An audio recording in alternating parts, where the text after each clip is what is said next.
started. I will go ahead and let everyone know how we're going to do situations where our scout is not with us. She'll be a bit later, but if we do have to do any rolls, we'll essentially use her skills. Since it wouldn't really be fair to have people do know the zone rolls if no one knows how to actually do it. But without further ado, for some of you, you know what's about to happen. Some of you that are new don't know what's about to happen. But whenever I run sessions of a campaign, I always ask for a recap of what players remember from the last session. Just so I can get an idea of what y'all remember, what y'all thought was important, what you didn't think was important, so on and so forth. So with that being said, who here remembers what happened last session? Since I know it was a couple weeks ago. Um, we had the assembly, which they basically said that we're running out of food and water, and then our group was set out, but each one of our bosses gave us a secret. Had a private conversation with us. Let's see. Our first day out, we found a group of what we think are cannibals in a abandoned. I'm assuming a town or something. Let's But go we to don't the have actual map for this, make it more easy. their exact numbers.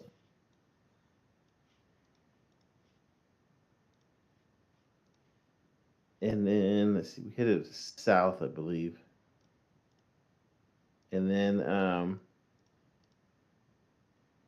we came to the Evil Eye, which had what is it? Evil eyes right here, or right Yeah, here. it had inside of it had those deer things, those mutant deers, and then there was a room with a lot of rot in it, or We found a causing it. gun, I think. There's a mutant Yeah, deer. I You'll think see. one of We us. just had to figure out how to break into the observatory to uh, either find some scrap or figure out what was in it. Yeah, which I think we got some scrap, didn't we? Yeah, we got. I think we got a gun, and then I got scrap for it was like a chandelier and a fire hydrant and a couple other things. But uh, uh, I don't know what else was there. I think that was about it. Then Or- we camped out there, or a little bit of ways, and then we came upon the water merchant being attacked by some mutant birds, I think, or vultures or something like that. Yeah. And that was where we left off. We killed all the vultures. Yeah. Oh yeah, then we found them. That merchant guy. Absolutely correct. So let's go ahead and get some music started. Which I don't know about you guys, but I need to take a rest. Yes. So we're gonna pick up now. The reason why you find yourselves out inside the zone is because your Ark Storm Bay Prison, or the former prison, I should say, which is now your home, it's having an issue with its water supply, and you're sent out to find a essentially a fix, get a new sense of hope for the Ark. Now, you're not the only group that's been sent out. There's been another one that has been sent out a week previous. They went to the north. You decided to go to the south, heading first to the object on the map that is carried by Marie, known as the Evil Eye. It is there where you encountered drums of greenish liquid as well as the observatory and acquired some material, acquired a bit of an There we go. artifact. ETAs now. Oh, fantastic! We're just on the recap, so good timing. And so after you have found, leaving the observatory, getting a bit of rest, you encountered an individual, someone who was being assailed by these devilishly looking birds known as trash hawks. Hmm. And they attacked this merchant who was carrying jugs of water. Upon him bleeding, fending these off, you intervened on his behalf and helped this individual. You rescued him from these evil birds for the most part. And that's essentially where we're going to pick up today's game. And right after this has happened, so let me go ahead and reshare everyone. We can now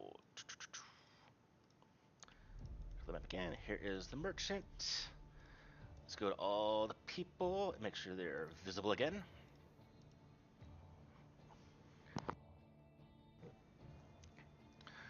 All right. Uh, Oh, yeah, waiting for you to get in Marie. yeah. But There we go. Okay, that while you're should doing work. that, we can do a bit of the conversation that might possibly pursue right now. All of you, your There we go. adrenaline starts to die out a little bit as these birds lay dead on the ground. The merchant that is up in the road a fair bit, he stands up, brushes himself off, he looks around. Oh, these blasted things! Thank you! Thank you for helping on my behalf. As he looks at all of you. And he looks like the picture that I have shown in chat. He is a man, he's mostly covered up, but he has a large kind of bag on his back. He's hunched over, and you see that he's starting to have to teeter and reposition his backpack as one of the jugs. He had essentially several jugs on his pack, and they're bounced in a way where he could traverse normally, but one of them breaking from his attack, he's having to kind of readjust things. And as he's doing that, he's keeping an eye on all of you. And for some of you, this is the first taste you have of someone else out in the zone. Now, Marie being what she is, she's possibly encountered the people, possibly not. It's kind of how she wants to perceive things. But what most of you have heard from within Storm Bay, your arc, by the Elder, that there are no people out in the waste. It is just a wasteland. It is a place of just death and skeletons and bones. Although some say there are beings, but there's no actual humans out there. Just evil things that want to kill you, want to eat you. There's no nice people. There's no civilization. You're the only arc that's out within the zone. Although some other stalkers have mentioned there's got to be more things out there. Maybe they encounter some, but people kind of look at them funny, saying, don't spread lies. But here, seeing what obviously is someone traveling, I don't really know he's a merchant, but the way he looks is this is not someone trying to eat you. You've encountered things that might possibly be deadly that the cannibals that Marie discovered previously, but you're seeing a man in front of you right now who probably looks strange to most of you. So it is 3 o'clock in the afternoon on the Friday of Mav. With this gentleman readjusting his belongings, what would all of you like to do? Well, Bobby holsters his derringer, and he raises his hands in the air, palms out, says, "Well, hello, friend. Looks like we came along just the right time." Yes, yes, you did. I can't tell you how. Thank you. I didn't think these birds would be like this. I've encountered one or two before, but not a pack like this. Things got me by surprise. Please, Bobby, put your hands down. If you're gonna rob me, I'm pretty sure you wouldn't help me. You would just taking off my dead body. So, uh, thank you. Bobby puts on a big smile, walks towards the water merchant, I don't seem to be able to move my token though. And it says, what do you have there, good sir? Oh, just water. I'm actually traveling the zone for anyone that might be in need of water. Well, it's the topic's been brought up. Would you be in need? Unfortunately, I lost one of my damn jugs here, but I can always get some more water, and I promise you, this stuff is purified, it's clean, tasty, it's good. Not like some of the other stuff you're gonna find. I didn't take this from the gutter. This stuff has been purified. That I can guarantee. Where did you get the water, if you don't mind me asking? Big smile on his face. Maybe potential for a manipulation scenario here. Not yet, not yet. Okay. Well, I'm a man of trade, and well, if I told everyone where I got my own supply, I might be out of business. What I can do is provide, well, water. Tell me, well, obviously I don't recognize any of you. It's a big world out there, but well, where do you come from? Bobby's kind of vague. He kind of points off to the distance in a random direction. We're from over this way, a few clicks. Which how direction much? do you point?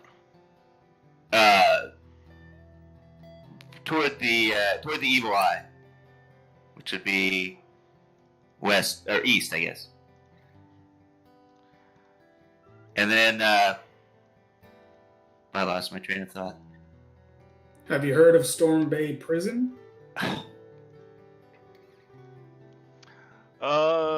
Storm Bay. I can't say that I have. Oh, where is it? Is it an ark? Is it a home? He seems very, very intrigued, but not in a nefarious way.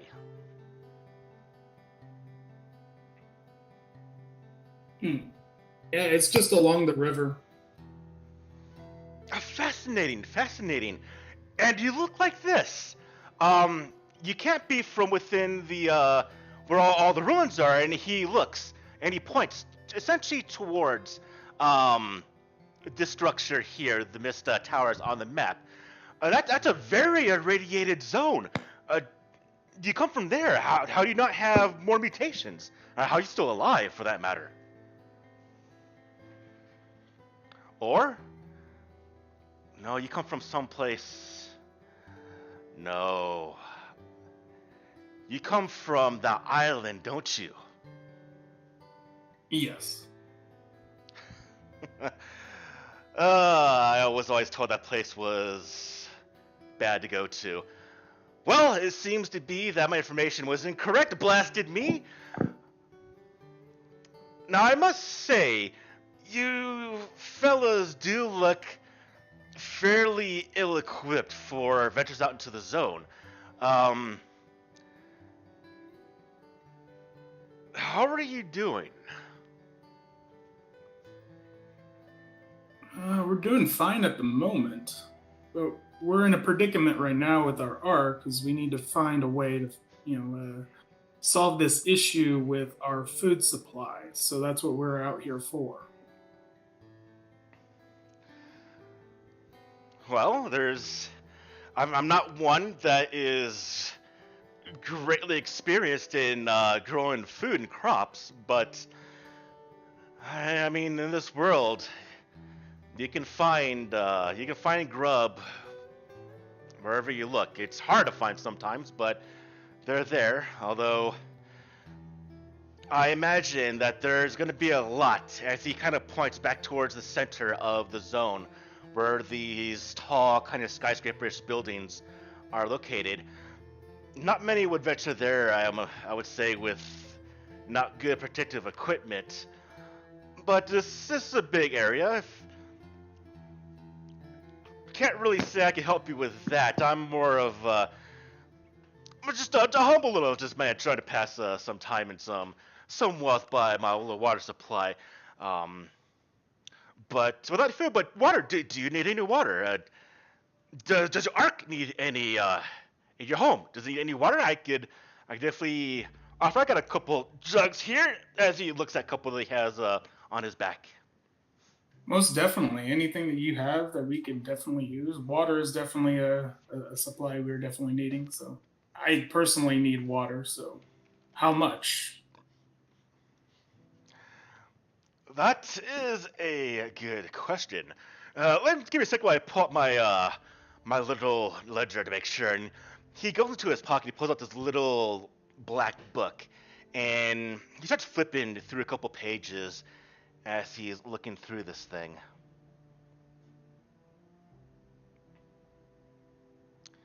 Give me 1 second.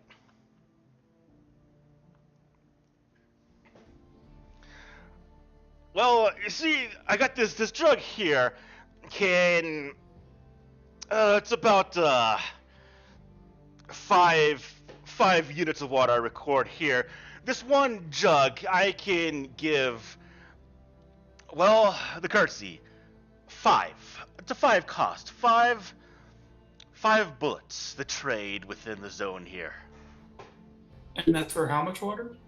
Essentially, it's for 1. So it's a 1-to-1 basis at the moment. So it'd be 5 units of water for 5 bullets. Yes.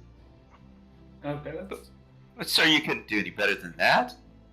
We just helped you out so graciously, saved your very nice personage from perhaps destruction, and here you are going to charge us what seems like highway robbery for just a few units of water. You must be able to do better than that. Oh, Not not only that- highway. No, come on. All right, let's do this. Go ahead and give me a. Actually, first, before doing anything, beginning of the game, everyone does get a number of mutation points equal to how many mutations they have. So I don't think anyone got an extra one so far. So everyone, go ahead and grab 1 mutation point.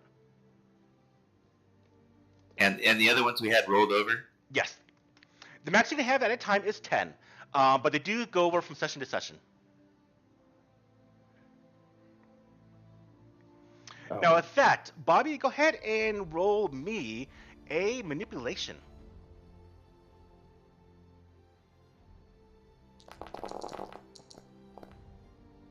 All right, that's 1 success. Well, yeah, I can't deny that you did help me out here. I'll tell you what.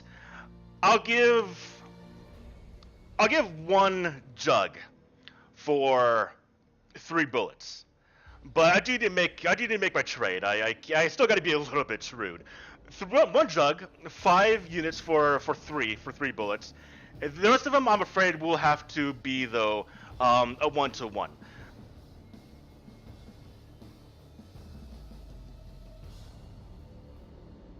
I think that's What? Sorry, Frank, what do you want to say? Oh, I'll take the 3 bullets for the 5. Oh, fantastic. Okay, here you go. As he comes up to you and he kind of holds out his hand for the bullets. I'm going to ask the merchant, in your travels, have you come across other towns or cities, large groups of people, trading hub? Well, there's the stadium. It's another arc. A bit down that way. And he points essentially. Let me go ahead and remove my thing here on the map. I don't think we need to be there. He points in that direction. Yeah, there's an old stadium, they say. There's another community there, and I travel to there quite often for my shares. Haven't quite gone to the north though. Crossing the river, not too easy, and I'd rather not go swimming. Well, we have a boat. can we set up regular water runs to our ark? Perhaps you can negotiate there How much and water does your ark need? probably more than you can carry. That's. I am afraid that is beyond my means. I don't have any other type of carriage, and I'm only by myself. I can bring in the occasional sales of water, but anything to supply a full ark, I'm afraid is just beyond my means. What happens if maybe you can negotiate with the ark? They can provide you the means transport. What? Yeah, think of it like a standing order. I'm actually kind of. Is something wrong with your arc? I mean, if you survived this long, you must have had a. Did your supply of water dry up, or what seems to be the problem? Out of character, is our ark running out of water? Isn't I thought they were running out of water. It Yeah, is it is. running out of water or food? It's running out of I water. thought it was water. Yeah, that's. Oh, okay. I got it mixed up. I said food Yeah. instead of water. Well, I mean that's still also true the case. But the one thing right now is Arc. Essentially, its purification machine has started to break down, and they haven't been able to repair it. They need to replace parts on it. So they wanted you to find a way to essentially repair or replace the machine to purify the water. Um, let's just say we're having issues with purification. So if you're out here like this, then you must not have. Are any of you able to repair the machine? Although if you're out here, I'm guessing no. Either they don't have anyone skilled enough to do this, or the machine is beyond repair itself. So you're looking for a replacement. He's kind of going over this by himself. Do you know anything about repairing what a purification thingy mabob? No, I'm not a man that can repair any things myself, but well, I typically wouldn't want to mention this, but you did save me this day, and it's the least I could do. And you did buy some water from me. It's not where I get my water, but I do know several sectors away, um, and he points on the map. There's a location. It's an island, small island, but it always produced clean water. Now, I'm not quite sure. It's a bit dangerous. I've tried going there myself, but the water level always seems to go up and down. There's someone, definitely something there, but something's producing the clean water. You might find answers there. Um, do any of you have a map?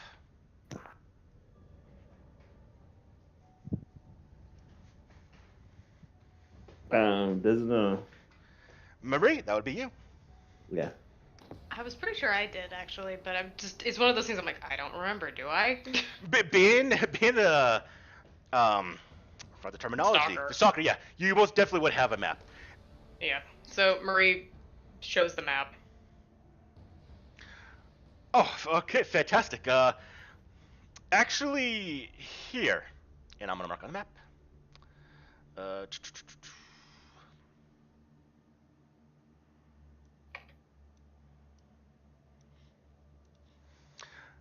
that location is there. Um, I'm pretty Is it sure by you'll be able to find answers or a replacement or a machine that can do what you need there. is it near the stadium? No, it's about half the distance. The stadium is actually. Ooh, let me draw it also. Right there. is where he marks where the stadium is.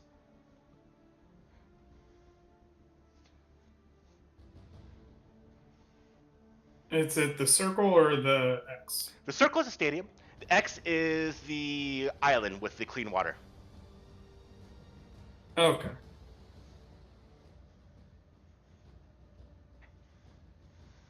And we're in the square just south of the Evil Eye. Yes. Currently. Essentially, where the arrow starts is where you are right now. Okay. All right. Well, All right, now, good sir, we didn't get your name. Oh, my name is Bake. You say Bake? Yes, my name is Bake. Well, it's more of a nickname given to me because of some of the. I've got a bit of an artifact back home that makes a bit of a. It's a bit fluffy grub. It's it's pretty good. I wish I had some on me. I'd try to sell some. Usually when I take a bit of supply to the stadium, they get sold out incredibly fast. But do do I have permission to go to your ark?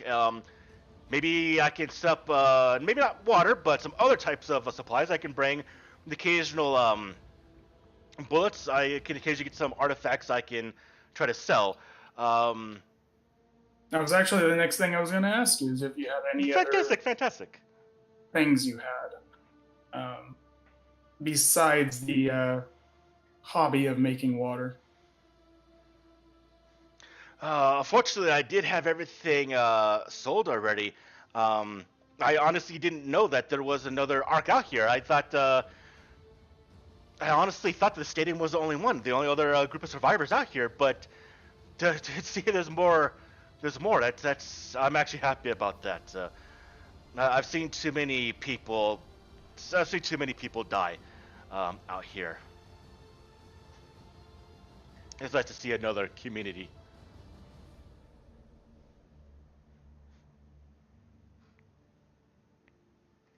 I'll go over and I'll point out on the island where our ark is. Oh, fantastic. Do you have a means of getting to the island? Because I don't really want to swim, and I don't know how to make any type of vessel to cross that. How did you cross? We have a ferry, don't we? I think that's how we got across. Yes. We have a ferry, and I looked at the others. Does anybody know how to write? Maybe we can give him a note. Well, if we just, why don't you just identify yourself when you get there, and we'll let the people that run the ferry know. Well, because we can't let the people of the ferry know because we're going to continue traveling on. Oh, that's true. So they at least have like a letter of introduction. Well, I mean, let me ask this. Since unfortunately I've encountered this before, if I do approach the island, will I be greeted or will I be shot at? Depends on who's on duty. Well, that doesn't make it sound any better. No, it does. Marie's not good at this. Asked to talk to Boss Christor. Boss Christor. I'll write this down. Tell them Pork sent you. Boss Christor and you didn't even get your names. Pork. What about the rest of you? Bobby. Jeebs.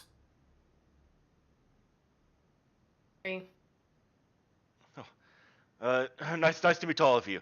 All right, I'll ask for Christor, by Pork as well as the rest of you, and all right, and it'll be splendid. I'll be able to bring things to your ark, and well, hopefully we meet again. It's again, you have my thanks for saving me there. Oh, and watch out for a group of cannibals. and I'll point at the map on his map where we saw that group. Oh, fantastic! I'll definitely stay away from there. Uh, all right. No, not there, not there. And also yourself. I can fairly easily tell that you're not really experienced out here. Um, Travel as a group, and if I could say, try to get better protection for yourself because cannibals aren't the only or the biggest threat out here. Are there any large pockets of rot in between here and the stadium? There's one or two. I tend to stay away from them. The biggest one though is all the ruins as he points back towards the center of the map essentially. Just keep a lookout. You typically would see by the ground around you dead animals, the vegetation.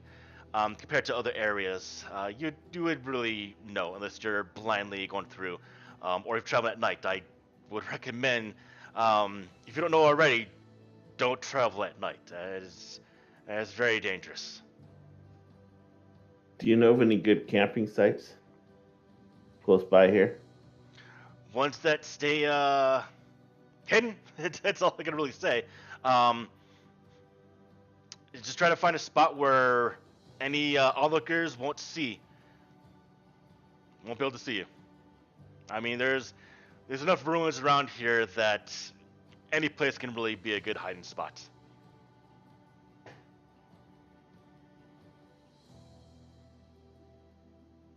Um, I'll walk off. Look at the birds. Can we harvest any of the birds for meat or anything like that?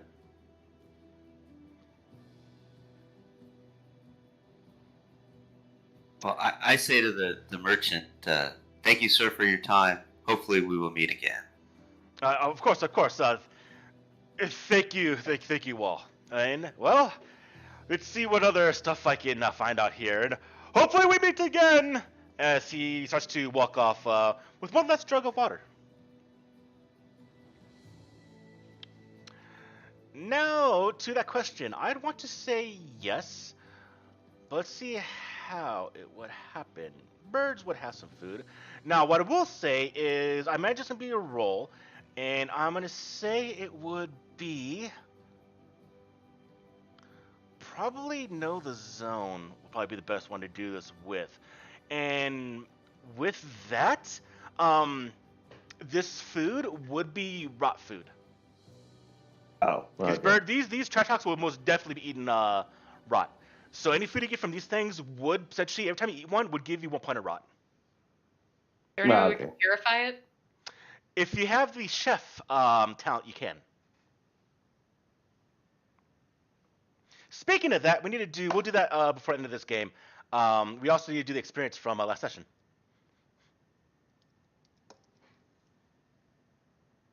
Oh yeah, all.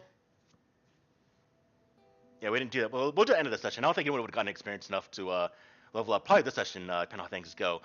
But with that being said, the merchant does move off, leaving all of you to your own devices.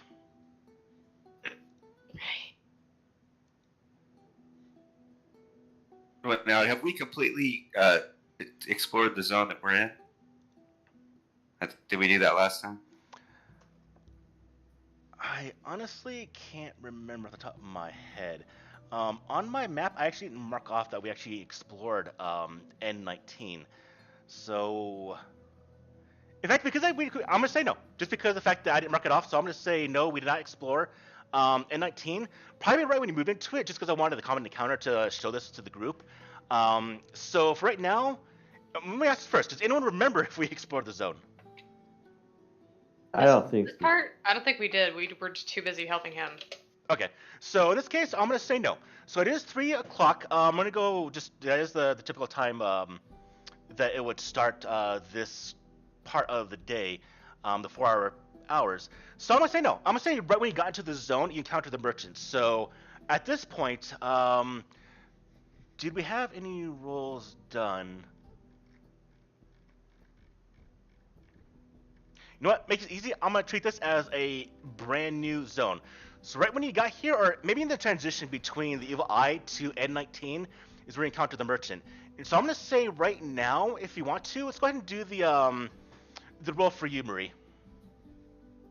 Okay. Know the zone or rot finder? Find the path. Right. Okay. Yep. Where did it go? There it is.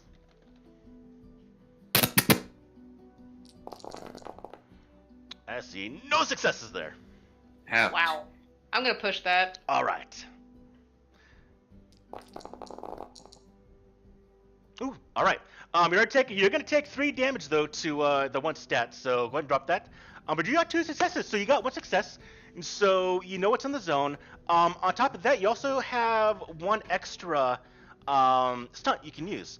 Do you have the page for the find the path up? I can get it up. Yep. Easy way, remember, is hit Control Space and type in find the path. Hit Enter. All of you can see this, I believe, and you can see which you can use the extra stunt for. All right. Let's see that. All right. So stunt. You can find an artifact. Access the general level of rot. No, we're still good. Grub rations. Explore the sector. Now, I will say this real quick, because this is going to be a type of a gamble, essentially. If you decide to use this for artifacts, if there is no artifacts here, you don't get back that point. So if it is essentially an empty zone and you do try to find an artifact, you do lose that success point. You'll know for sure there's nothing here, but it's not a case where I tell you nothing's here and you get that point back. And so it is going to be essentially a gamble of that point.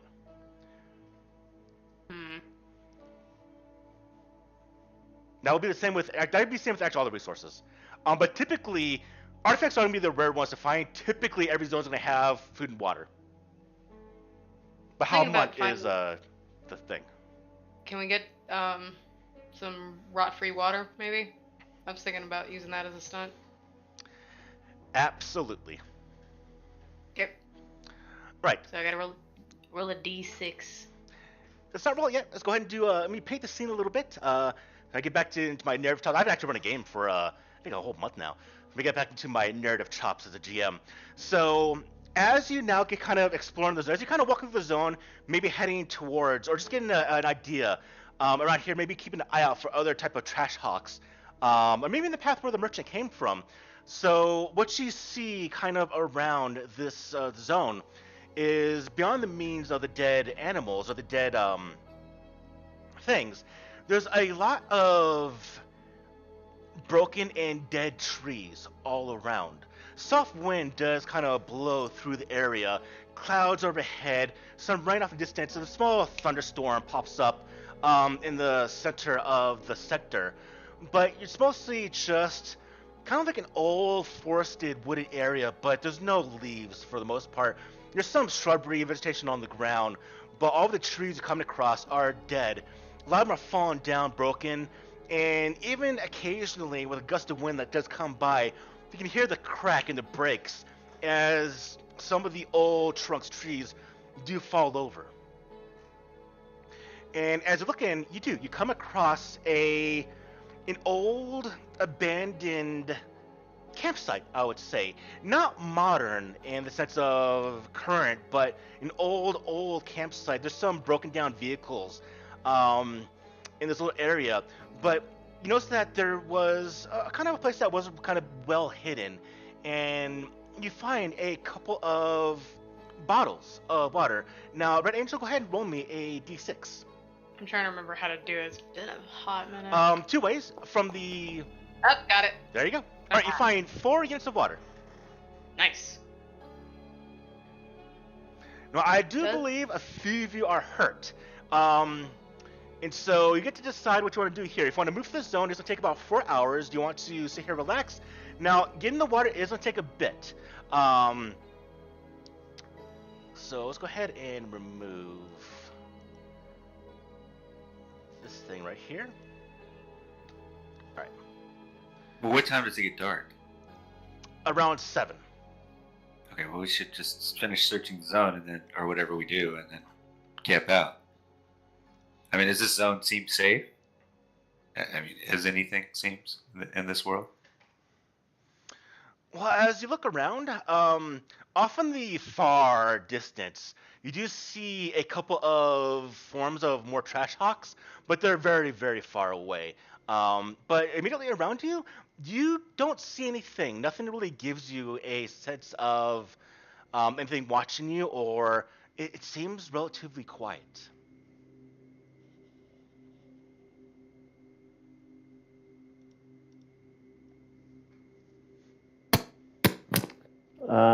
Perhaps we should head over to that old campsite and make camp.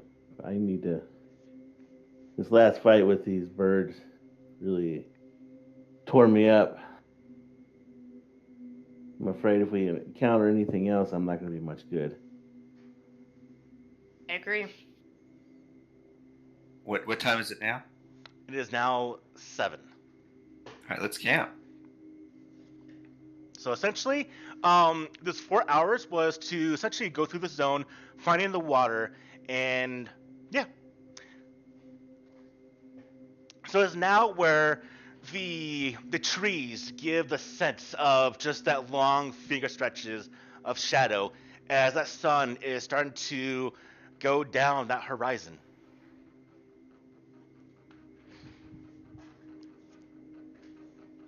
Now, is that old campsite outside or is it sheltered? It's outside. You could possibly use some of the vehicles, essentially the old RVs that have been, well, left and abandoned for a significant amount of time. But with your own belongings, you could probably set up a bit of a camp, but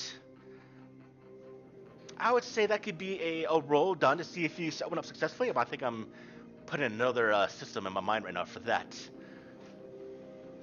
I'm just thinking we're gonna accumulate some rot if we camp out That there. most definitely will.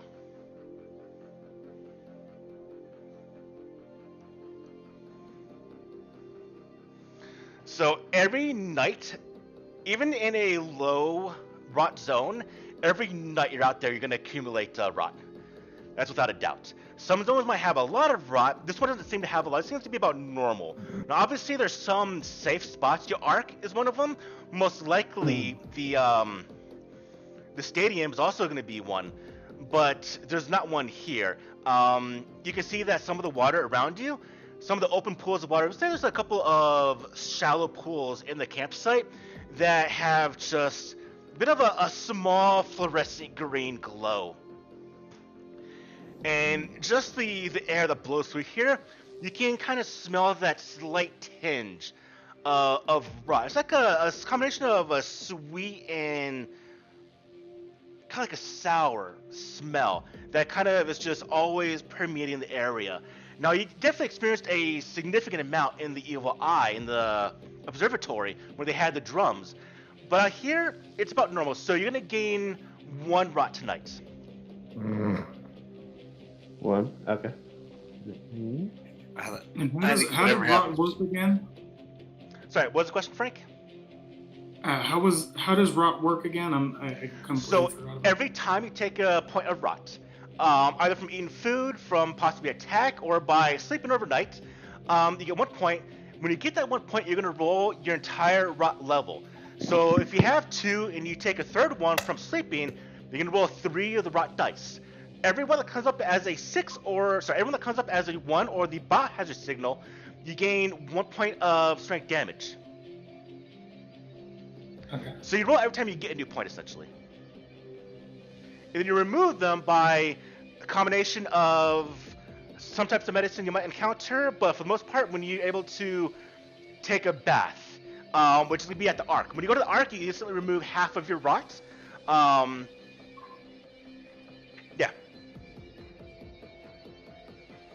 So you're typically going to keep your rot until you go to a safe zone. Okay. Now, when it comes to food and water, and for healing damage on your character, the ones that require resources is strength and agility. And strength is for food, and agility is for water. Now, there's 2 ways this has to happen. When you want to recover damage, You have to have 1 point of food or water, 1 point of damage, as well as 4 hours of sleep. Now, the damage recover does not count towards starvation or being thirsty or dehydrated.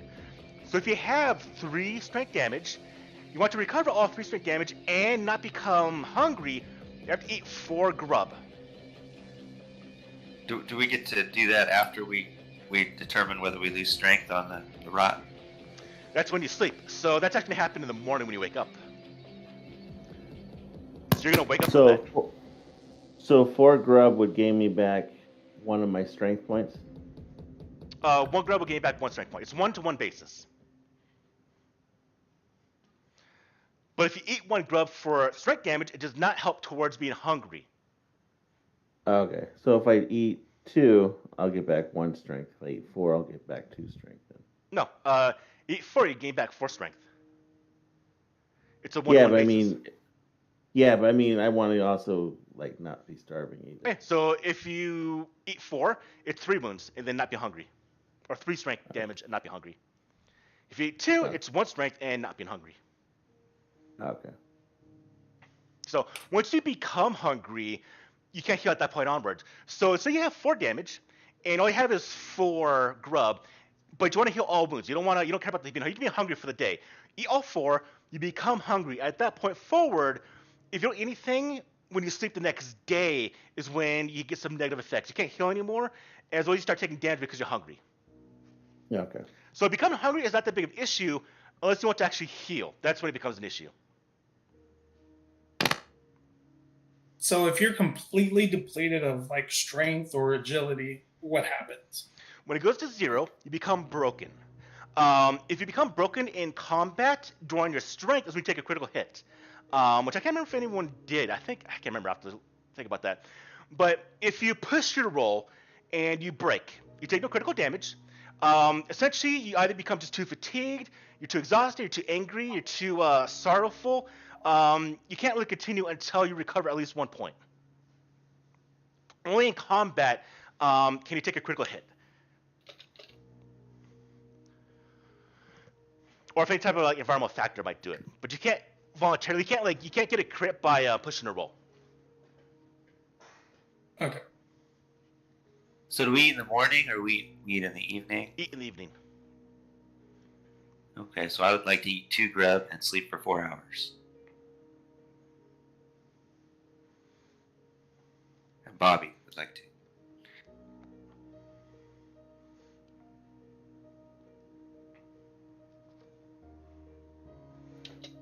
All right. Well, being 7 o'clock, we have some time. Does anyone here want to do anything besides sleeping? Well, to recover the other abilities, you have to do other stuff. I can't remember what. I mean, I minus some of the water that I got, so I could recover my agility. But So recover confusion. You just have to sleep. Recover doubt or apathy. You just have to socialize. Just talk with your friends, your companions. Is there any things that we can, like cars we could push to make like a defensive? I guess around the campsite, or is it just a Oh, campsite? absolutely could. If something comes knocking at night, you might have a bit of cover. I guess I'd like to make up a defensive perimeter with the items around the area. All right. So as you go to make a bit of a fortified campsite, I would say, Park, go ahead and give. Yeah, we'll allow this. Now remember, whenever I make a roll in this game, if you do not succeed, if you fail the roll, not like D&D, where it just nothing happens. In this game, if you do a roll and you fail, something bad happens. So, in this case, you're pushing vehicles together to make a bit of a fortified area, Pork. Go ahead and give me a force roll. Okay.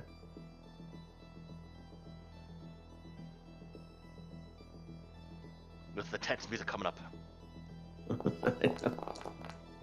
Okay, you succeed. With one, so yeah, one strength. Good grief, man. All right. So yeah, you find a couple old vehicles, and you start to push them with all your strength together to form a bit of a barrier in case it's a way to have a wall to your back, essentially. Not be surrounded. Anything happens in the night. All right. Did we already attempt to make a camp?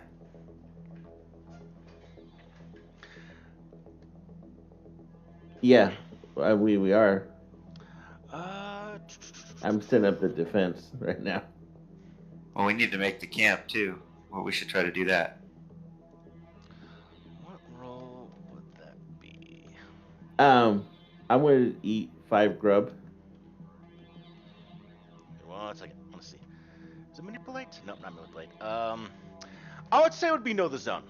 So those who want to make a successful campsite, give me a. Won't be one person. Give me a know the zone roll.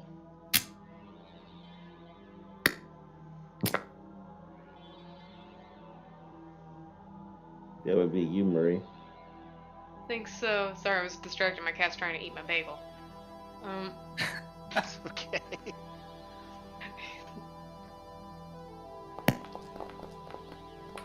Okay. Yay! All right. So, Marie, how do you set up this campsite exactly? Okay, so there's the cars, or we're doing the cars and all that, right? Mm-hmm.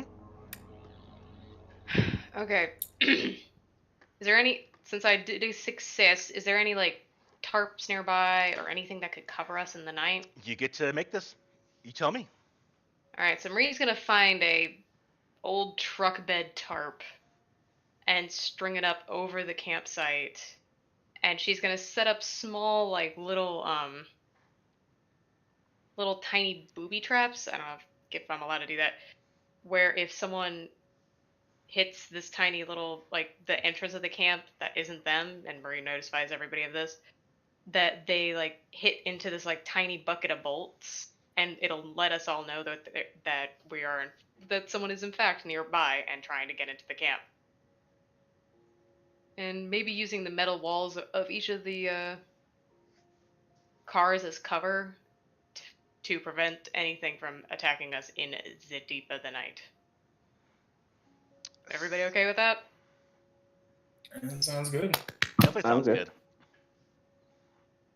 All right. Yeah. Now, as things are getting set up, I want to do, as everyone's getting set up, everyone's getting ready, everyone now go ahead and, I say we can do it now. Go ahead and recover the strength you want, the agility you want, and then if you're not going to eat, or if you're not going to eat to take off starvation, if you're not going to drink to get off dehydrated, go ahead and check mark that on your sheet now.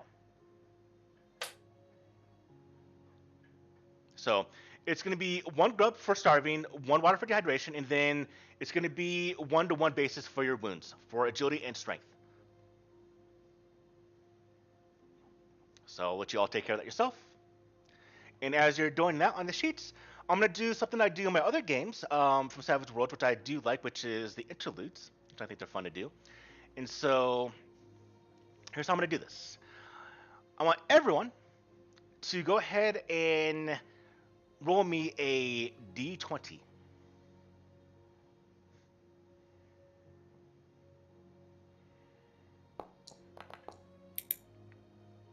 Well, they could be Chulvar if no one else rolls a 20. Gosh, I hope that rolling high was good. Yes.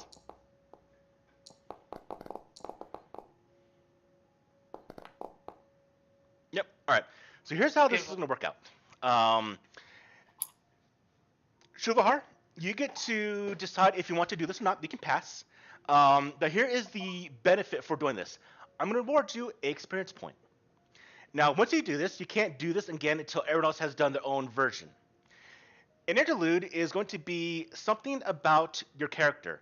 It's going to be a bit of the background. It's going to be lore, so it's going to be essentially fluff to your character in this world, and it's going to be legitimate lore. Now, to see what kind it's going to be, I want you to go ahead and roll me a d4. Okay. Okay. 2.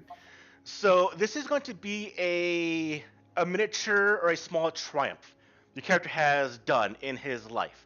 something that stands out, something that as all of you are kind of at this campsite, maybe eating over food, talking a little bit, getting to know each other, you're going to tell a really, really quick story.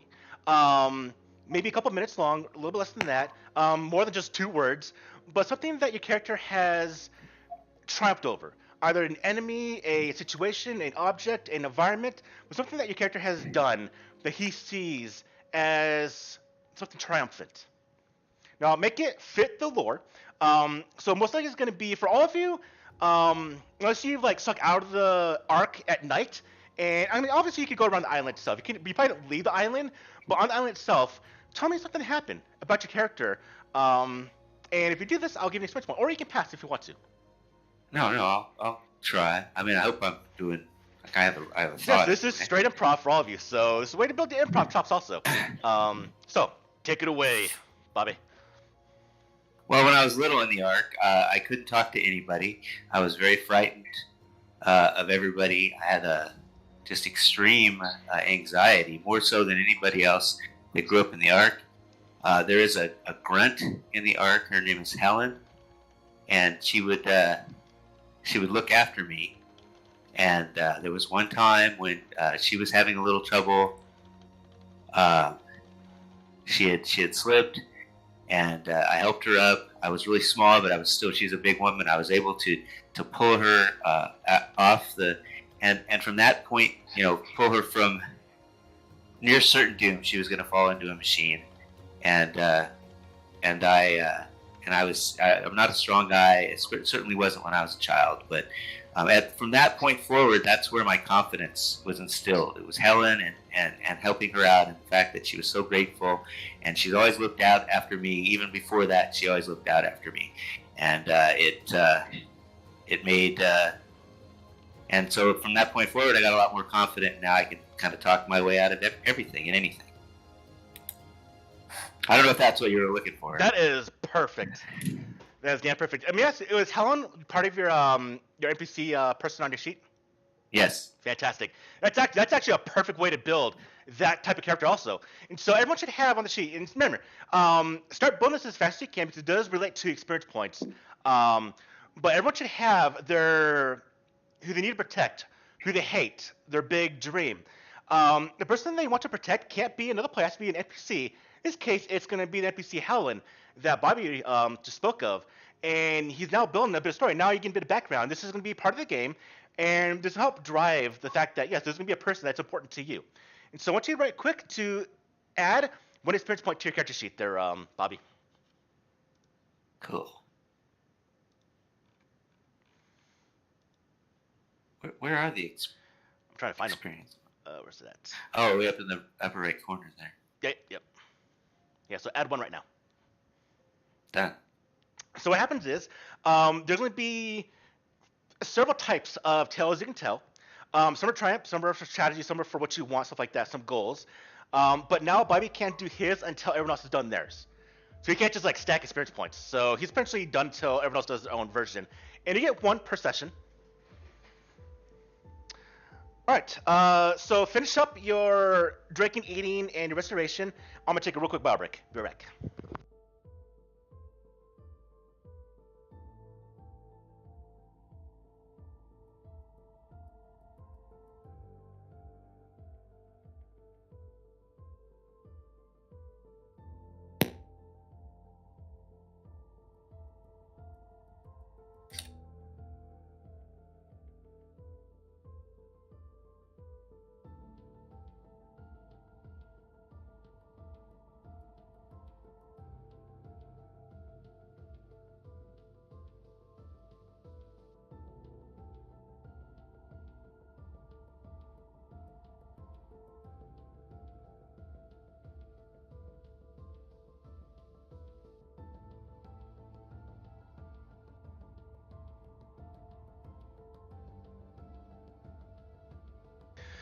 All right, I'm back.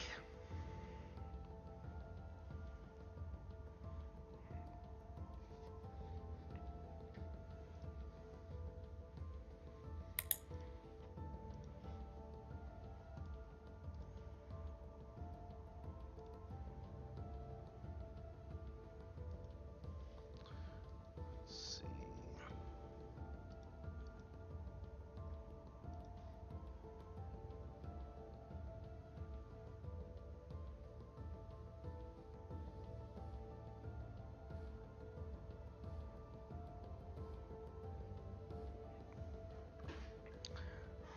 All right, are we all back?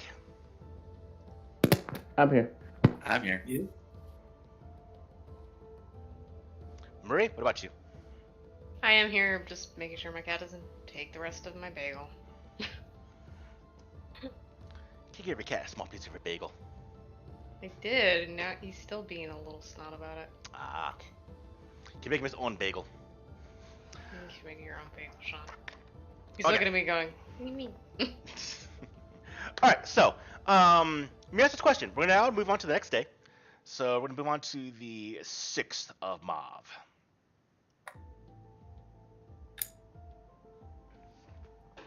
All right, 6th of Mauve. Now, here's what I don't know. Does anyone here become hungry or dehydrated? No, I took the extra. I did 5 and food and 1 water. Okay. So we're now going to deal with the rot because this was a bit of rot infested zone. So everyone gains 1 point of rot.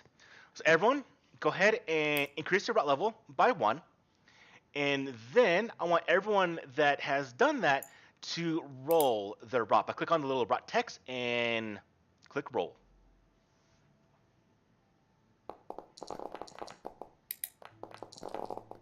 Ooh. All right, Marie, your strength does go down by 1 damage. Tracks. Yeah, it does suck a little bit.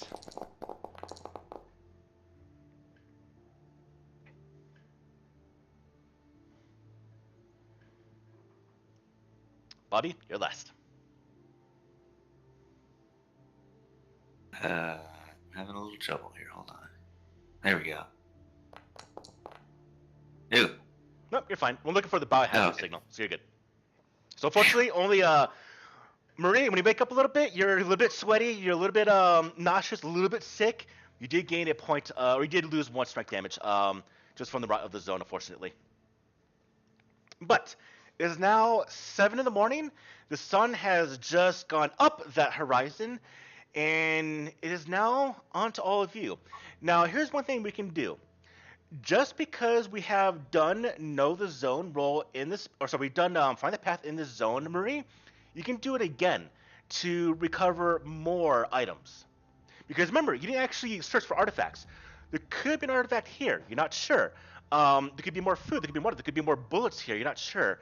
So even though you have done this, you can still do those rolls in the zone. But it would be again another 4 hours unless you combine it with other rolls to like decrease the time.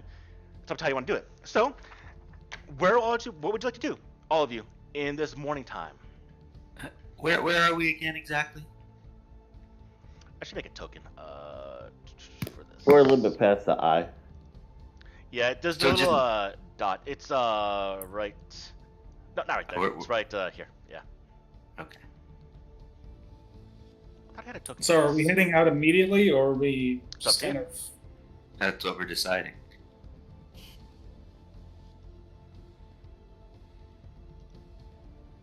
I don't know. I don't know how many more days we're going to want to stay out here. We've made 1 contact, but I don't know that we have enough to go back to the bosses with. Remember, Well, you're I don't sent know. out into the zone to find a fix for the water supply. Right. You got a clue. You got a clue, which is the X, which is the island of water. Or you can Right, go well, I back was and getting- just deal with it. It's up to you. Well, what I was getting to is that if we dilly dally in this square and look for another 4 hours, I think we should just move on. Because we might find a few units of water, but that's not what we're looking for. Marie is in agreement with this. She thinks we should move on. Okay, I'm with that. Yeah, most definitely. All right, give me 1 second. I got the perfect token for this. I just gotta put it into Foundry. Now, can we move diagonally? You can.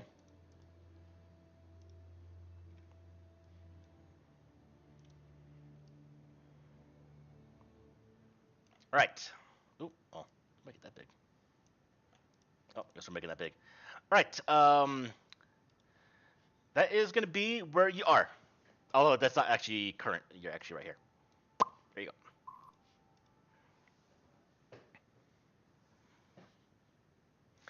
So, Marie, you're the tracker, so you get the final say where you want to go. Okay, so the X is where we're heading, right? Yes. Okay, so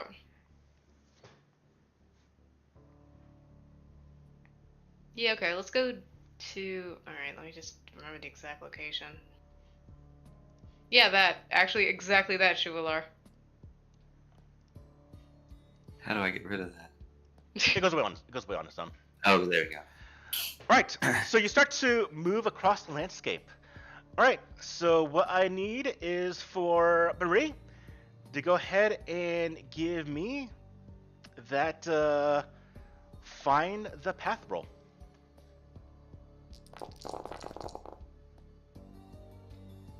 Jesus. Okay. There we go. All right. One success, but you do take 1 damage from the push. Yeah, that's fine. I'm just like, no, we're not doing Yeah. this. Now, when you take damage, you get a mutation point too. Is that? No. So you get a mutation No. point. Oh no, sorry, you do. I am bad about it. Yes. So every time you push a roll, and you do get damage from that roll, you do take 1 mutation point per damage you took. And so you should take in. Oh yeah, I only got 1. Or Yep. I can't remember if you got. You don't take it from the rot roll you did, but when you did the previous roll, I think you might have got one else. I can't remember. I did. I okay. added it anyway. All right, cool, fantastic.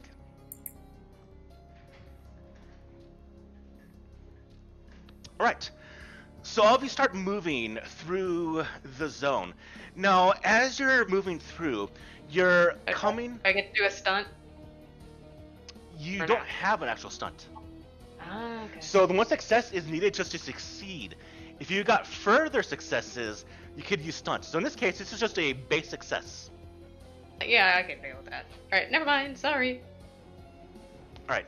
So as you're moving through, you're having to go through, and you're seeing that this sector is old ruins, and they're ruins of, well, buildings. A lot of them are broken down. Some are still standing. The walls kind of still stand, but they all seem to be very, very similar.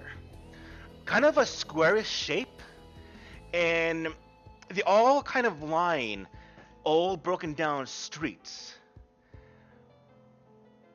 On top of that, there are cars, old, broken vehicles, almost at every single one, in their own little like space they can be at.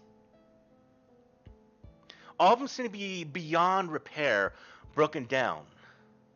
A couple of the buildings do have some roofs. Most of them are missing the roof. Most of them are missing the walls, just kind of foundations, all broken down. But what you do see as you're moving through is that as you're going through, in fact, let's see which one. I'm going to roll a d4. See which one has the fun one. Right, Marie, it's going to be you. So Marie, as you move through, your hand, you kind of pushing through a couple of these ruins. And at one point, let me ask this question. Do you wear gloves, Marie? She indeed wears gloves. Okay. At one point, as you're moving through, you come across a bit of this kind of shiny white substance. Strands, a bit long. And you don't really make anything of it until your hand gets on top of one of them as you're pushing your way through. The companion's behind you. And as you go to pull your hand free, it doesn't come undone. Your glove is stuck to this material. Oh, fun. Give me 1 second.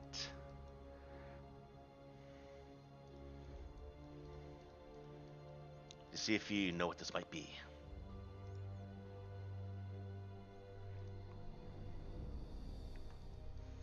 All right, Marie, I want you to give me a know the zone roll. Okie doke.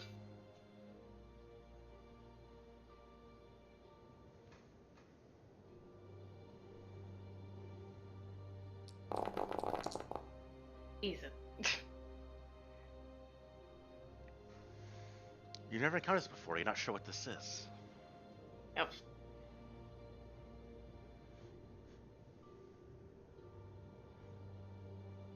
But as you're moving through, you notice that there is this large collection of this strand-based substance.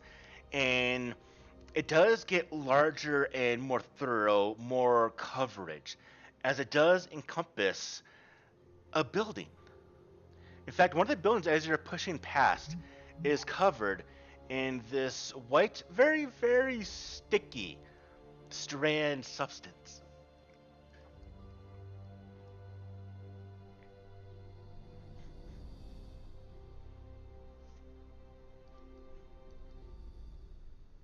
What would you like to do?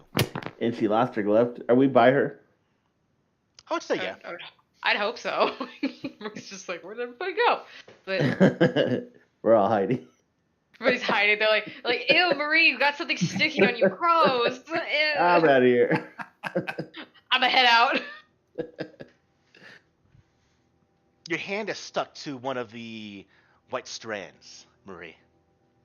Okay, can I get my hand out of the glove? You do. You pull your hand free out of it, and it kind of vibrates on the strand. Can I make a educated guess what it is? You could tell me, and I'll tell you yes or no. I'm pretty sure you might already guess what this is. Spider? Like some kind of spider In thing? character, you don't know. Out of character, yes, it is a giant Yeah, spider okay. web. I was just like sitting here going, out of character spider, in character Marie's like, what's a spider? I don't know what that's. You've probably seen small ones inside the arc. I imagine a standard spider. But here's the thing: this web, obviously we know what it is now, is large enough to where you didn't register what it was. But we're gonna get a bit of a more a clue as you hear upon metal a clattering of a multiple clatterings upon the metal of one of the vehicles within the building where a large collection of the webs are. All of you watch as a large bulbous body as thick as you comes skittering on top of the car. Its weight actually dents the roof of the car. And it just looks, all its eyes stares back at all of you. Now, what's interesting is, of all the buildings, of all the ruins within this zone, or this sector, this building seems to be relatively unscathed. Maybe because other people that come through have left this place alone. Maybe these spiders took residence here because it was undamaged. The roof is still intact. The walls, even some of the windows, some are boarded over. One still seems to have a glass panel, but it's actually behind a collection of webs. But you can see that there is broken down vehicles within. This seems to be a place that has been unscathed ruins. It's not been investigated. There might be something inside.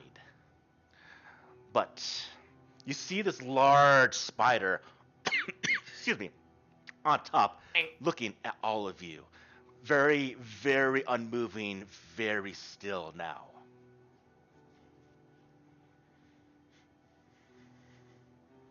Turns to the party just going, so, how I are we already gonna go? left. Yeah, you already. You'll have a head out. Just bye. Yeah, you know what? Can we all bail? We see that we just leave. Does anyone actually want to stay to fight the giant spider? How big is this thing? Its body is as thick as a human. Well, who runs the slowest? That person might be in trouble if we run away. How close is it to Maria? Like, I mean, The building, is it right? pretty? Yeah, Is it's it probably gonna pretty be close short range. If we do go into combat, it'll be probably short range starting off.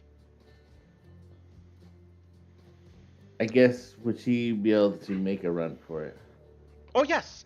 So essentially, what happened is because Marie rolled, and actually, I feel like for me, it's been so long since I run this game. I can't remember if I need to have someone do a scouting roll. You know what? There was. In fact, I just remembered now.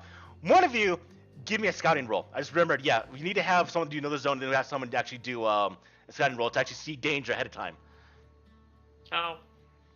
And it can't be Marie because Marie did the find the path. I can do it. I got a 0. I mean, I don't know if anybody's got anything in it. Same here. I got 3 wits. Me sitting here just like, Marie had a scout. I'm like, well. this is going to determine what happens. I'll put it that way. All right, I'll roll. Yeah, Go I didn't for it. put Yeah. anything in wit, so or scout. Oh, that's not good. Well, we're checking the first roll. So. Oh, Alright. did I roll it twice? Yeah, you rolled Oh. twice. All right, I so was the first wondering roll. why so many dice came out. You're like, yeah, 6 freaking wits. All right, but this is a success. So if you want to, so the scene is still the same. So typically, actually, this would have been pork. It was still the same. The scene's still the same setup. You have seen these beings or this spider first. It's up to you to decide what you want to do. You want to investigate this? You want to see the ruins? It might have stuff inside. Might be filled with treasure, artifacts, or we can leave it and go on your merry way.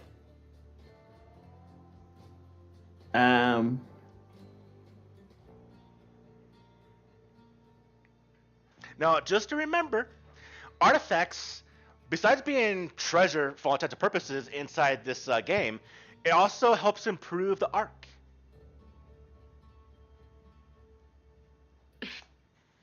You know, what might be inside there could be another weapon, could be an item, could be a refrigerator, could be a fan, could be night vision goggles, could be a baseball card. Well, probably not a baseball card, but Grognock #1 issue. You know what? Pork's an enforcer, and I'm gonna grab my axe. And is just one? that you can see. Shit. I'll put It's it this never- way. The amount of webbing you see is more than what probably one would need. Oh, okay, fuck that. All right, I'll slowly back out and wave the group back to slowly move away from the spider Yeah, Marie's in a just like, non-lethal, very friendly. We're sorry we disturbed you way. yeah, Yeah, back it up. I mean, can we tell if this is like the mother spider, or is it like a baby spider, and we're gonna have to fight something much bigger? None of you have seen a spider this big before. This could be the baby. This could be the mother. This could be the father. Who knows? Who knows? At least get the group back and see what we want to do.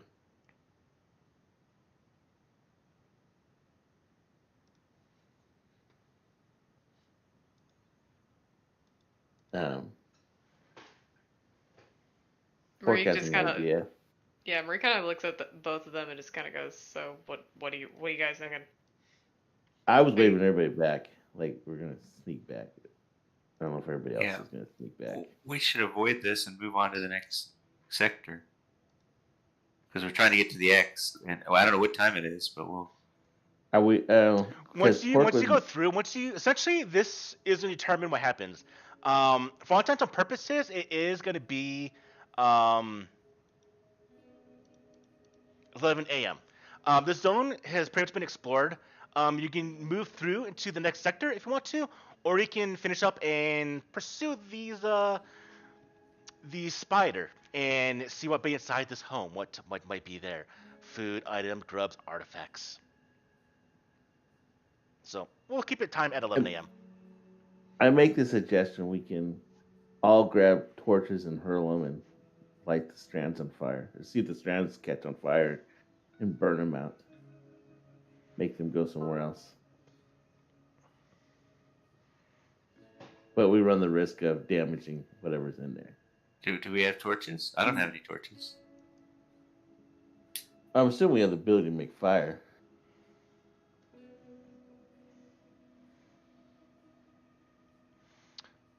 Pretty I sure that would mean, be a know the zone roll. I'm sure there's going to be like twigs or sticks or some pieces of wood. Yeah, but does anyone have a lighter? Does anyone have a fire starting kit? Does anyone have fire breathing? Uh, I'm assuming a scout would know how to like make a fire with sticks with the friction, the rubby Yeah, thing. that'd be know the zone. Looking at our scout Maria, Why do we want to burn them out? Do we see want? what's inside there. I mean, Well, we but it could might just, destroy whatever's inside there. but we also could just leave and maybe go to the X. We can come back and deal with the spiders later. Yeah, let's. Make sure we note in our journal what's in this zone. Don't we have a way to do that somehow? Outside, I just say we're packing a lot of enemies behind us. There's the cannibals and now a giant spider. Alright, what's the Alright, info. I completely forgot how to access the journal. It's the top right. It's a book. Looks like a open book symbol. Ah, zone lock, got it. Alright, what square are we in? 019. Sorry, 018. So 018. Terrain, wasteland. Abandoned homes, what they are. Hmm? Ruined. They're essentially ruined houses. It's a ruined residential area. I'm just gonna title it just Name it how you want, how you please. so I think Marie's is very accurate.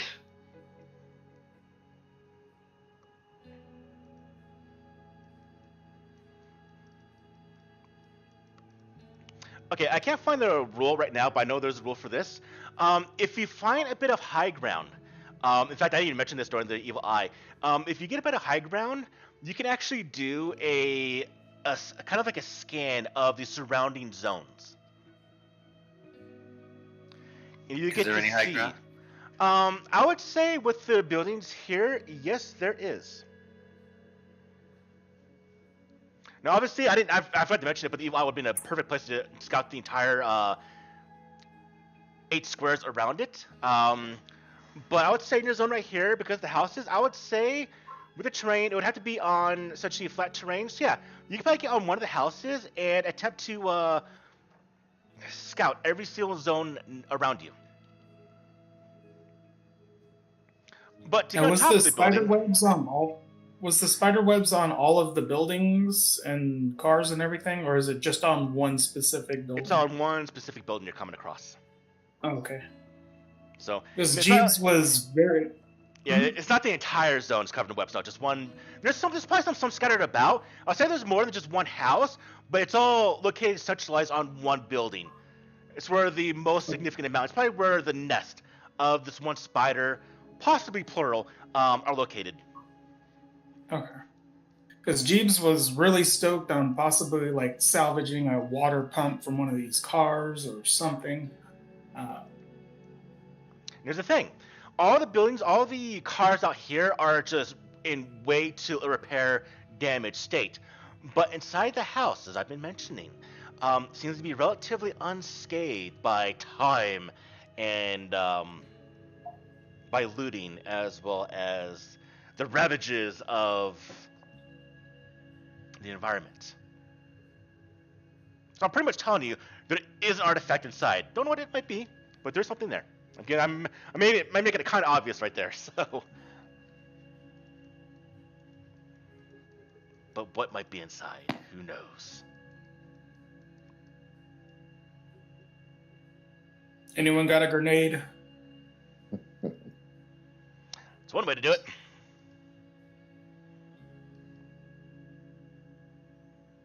Unless I can make one. That you can. All right, so here's how actually making stuff works. Because we didn't actually get into it for the most part. You need to actually find what's the word I'm looking for? I have a fire extinguisher, I have a chandelier, and Yeah, I so can't remember what the last essentially, thing was. for every type of scrap you get, It doesn't have to be. You don't have to really make it fit what it is. Like the fire extinguisher, you could probably make a grenade out of. But for the most part, whenever you want to make anything, it's going to require you to use a generic piece of scrap.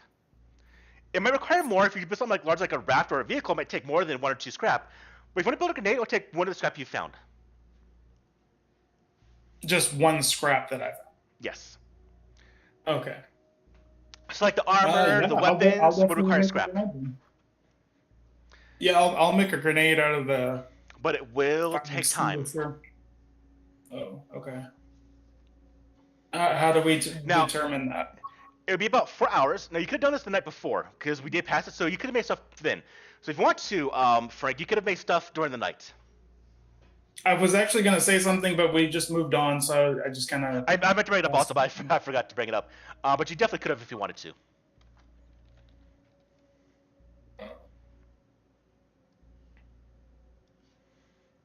Well, let's do this. Because it might actually determine what you want to do here. We'll do this. We're going a bit of we're kind of going.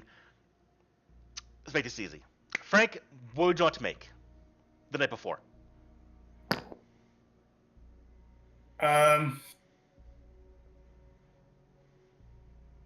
Well, I mean, is that sort of metagaming? It kind of is, but because I didn't allow you to do it all about right now. Okay, well, I was going to make a grenade. Yeah.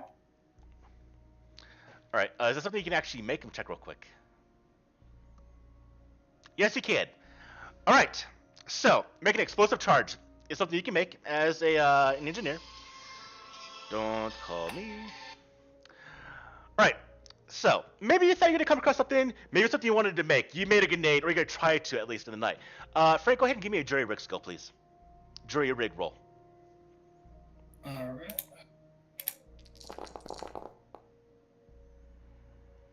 Well, not only did you make it, you can approve upon it also. So, bring up the jury rig sheet, Frank, if you haven't already. I don't. All right, so control space and then type in jury rig. Control space. Jury rig. What you want to look at is the stunts because you can increase things about it. Stunts. Okay. Device is durable.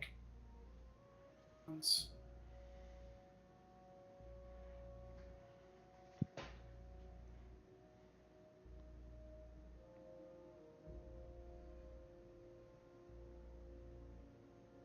I guess I'll increase the blast power of the explosive charge. All right, well, you got 2 stunts, so you could do 2 stunts. So how do you want to use them?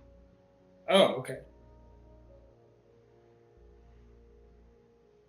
I'll add shrapnel to the charge, and I'll extend the blast radius, or the blast power. And then I'll also do the armor. Oh, no, you only got 2. So the 1 success is just to do Oh, the I roll. thought it was 3. No. Oh, I thought So it was 1 3. is just the success. The remaining are the stunts. So you have 2 stunts with 1 success. Okay, then I'll do the blast power and then the shrapnel. All right. Which means, yes, during the night, maybe you had an inkling, maybe you saw a spider next to you and you're like, I want to kill this thing. As is, I'll for right now let you ahead of time, let you make a blast charge. All right. Then yeah, I want to toss that thing into that building. Now, Really, you don't want to save it? know this. Again, If you throw a grenade in a building, you might ruin what be inside. Or you might not. Who knows? You can throw it like outside with the spiders there. You can throw it at the spider. Yeah, 'cause the spider's outside of the building. No, it's in the garage. Oh, it's in the garage. Oh, I thought it was Yeah. crawled out. Well, plus it's shooting shrapnel, so I have no idea how that's going to work with this. I don't know if it's going to hit us as well. I don't know. Oh wait, I got an idea. Dearest GM, is there any cars nearby we could duck behind? Oh, it's most definitely cover you can hide behind. Yeah, okay. But, So yeah. I was thinking maybe throwing it in the building to possibly maybe kill the babies or what other spiders are going to be inside. That is most possibly done. Now, here's the thing, though, Frank. I haven't actually rolled what artifact it is, So if it's something that would logically be in the garage, you might destroy it. Okay. If it's not something that would be in the garage, it might be in the house, you might not destroy it. So I don't Okay. know what it is until you actually roll. So it's kind of this is really a gamble because I don't know what it is yet. Okay, so should I roll first? How about this? So it was attracted by when Marie was yanking on the strand. I did say that, yes. So do we have any rope? Does anybody have any rope? Nope. Not on me. Okay. So, All right. So if we take our shirts off, rip them in two, and we can make a rope out of it, we can throw the rope on the strand and jiggle it out and try to get the Marie's spider looking at out. you like Marie's looking at you like you grew a second head. Well, not me. That's why I said. That's why I said the guys. Marie's just like absolutely. fucking- What? Yeah. She goes, "Can't-" I really think we Yeah. should just move on from the spiders. yeah. Or if we're gonna go after it, we should just straight out attack the spider, kill it, and then if there's more, we're gonna have to deal with them. But throwing an explosive in there, it just seems like a waste of the explosive and potentially destroying whatever. Probably destroy whatever's in there. But we can lure it out. I mean, all we do is jiggle on the. But it might not be the only one. Well, that way we'll be able to find out. I mean, if we do it from a distance, we can at least stay hidden, and we can find out if there's more than one. It's like stirring up a hornet's nest. See if there's more hornets in there. Yeah, but we're not right next to it. I mean, we'll be at a little bit of a distance, and we have cover, so we just stay hidden until they go back and find there's nothing. And if there are a group of them, they all come out in that one area, that's the perfect time to throw a shrapnel grenade. Because you'll be getting all of them.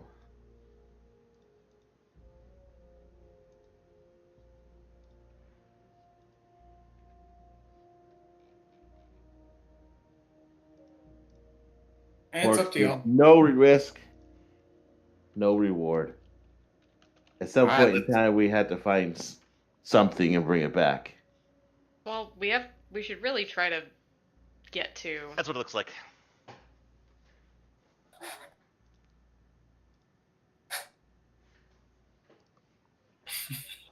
Seriously. That's Pork's suggestion. We lure it out, however many out we can, and then we throw the grenade at them. I say we move on to the next zone. Make a note of these guys and come back. If we have time on the way back, we can try to take them out. Yeah, that's what Marie's thinking. Just so we could get to the X first. We can cover it later. It's not like the spiders are gonna eat the artifact.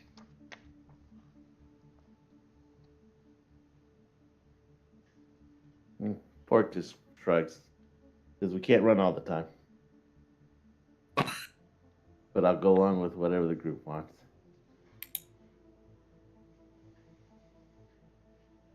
Jeeves? It's whatever y'all want.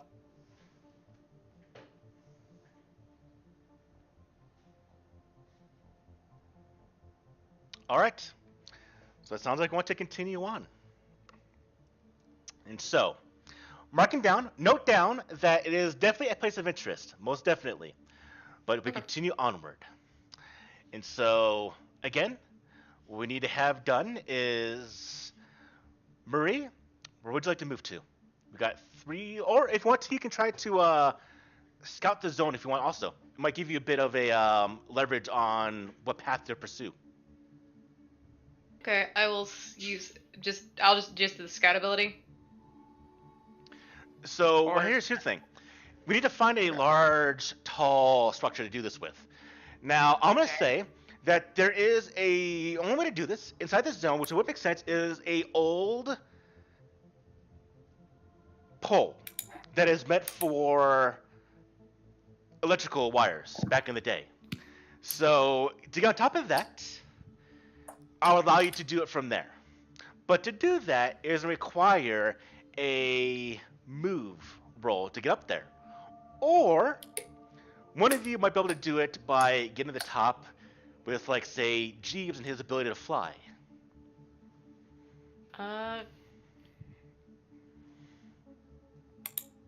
Can Jeeves carry Murray up there? To scout? I can. I mean, how many mutation points do you have? I have 2. Alright, so we could do it that way if you want. So I mean, I I need have- to actually write down. I'm gonna say yes. I'm gonna say yes, but I want to note down. Let me note this down. How many people can Jerry carry?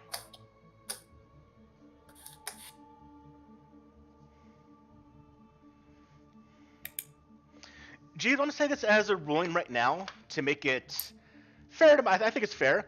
Is it will be 1 mutation point for yourself and 1 mutation point per person you want to bring with you. Okay. So if you want to bring Marie to the top of the pole with you, you're gonna require 2 mutation points. We want to do that. Yeah, sure, why not? Let's do it. All right. So James, you get a hold of Marie and you extend your wings and you quickly go to the top. Now, obviously, it's automatic, but whenever you do mutation, remember, I gotta roll. So James, roll me 2 dice, please. 2 of the base dice, the yellow dice.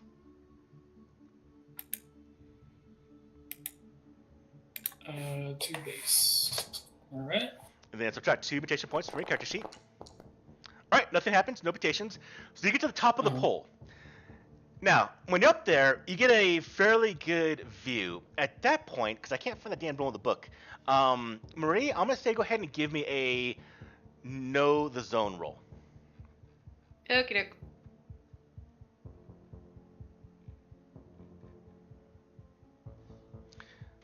Or sorry, it's find the path. Oh, whoops. Sorry. Well.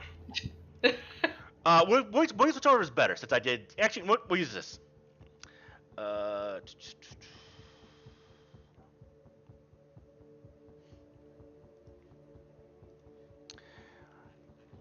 I want to give myself 1 second to find this dumb roller if that in the book, and then I'll just make a call.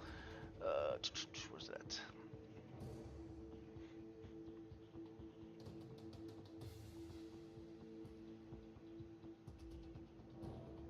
Ah, found it.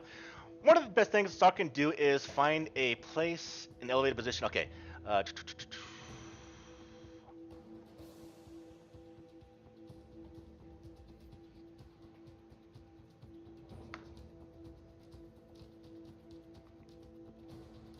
Okay, so here's how this works out. It's actually pretty cool.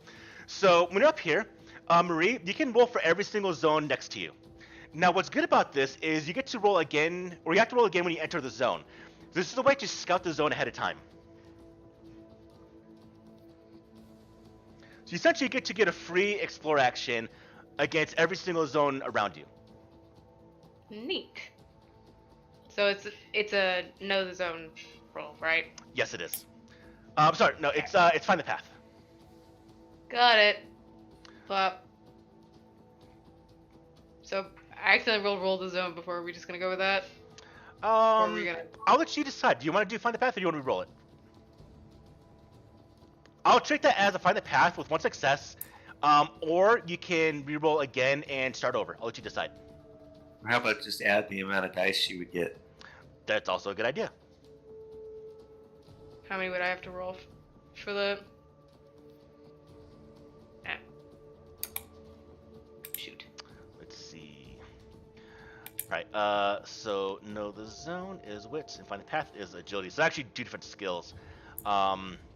Yeah, so I should just do that You know what? anyway. I'm gonna make this easy, just because we made a mistake. I'll make this easy. I'll make it fair. Roll me find the path. You'll choose. Okay, let me just fight off my cat. Buddy, no. Buddy, no. There. Exact same result. All right. So here's what I want to know, Marie, is which zone do you want to scout ahead? I was gonna scout ahead 17. P17? Yeah. Right. P17 is here's what you see. It is a overgrown park.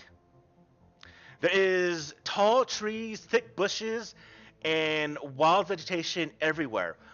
But what you do see is that there is in the middle of this place, there is a large wall. It does surround a part of the park, but within is actually about a handful of skeletons, undisturbed. You actually see this from your vantage point. On top of that, they are all on top of something. A place of interest. Mark that in our little journal there. Their crazy skeleton parkland. Would you want That's- to scout other zones? I do, but let me just mark that down in the journal so I'll remember. That's P17. Yes. P17. Park. Crazy skeletons behind wall.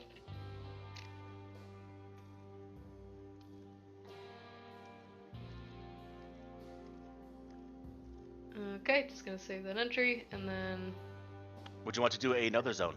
Another sector? I do. I think I'm gonna do. Trying to think. Let's see. It's. I think that's O17. I'm gonna try O17. Okay. Want me another find the path roll.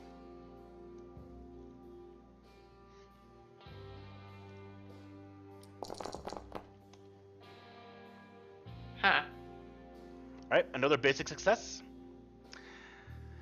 Yep. But you get to see inside the zone also. And here's what you see. It is more ruins. Actually, kind of like the residential homes in your current sector right now, but one thing does stand out. In the middle, in the midst of a bunch of wreckage of the homes, is a very, very large, huge metal tube. It lies broken and crashed on the ground. And there is the scorch marks of fire all around.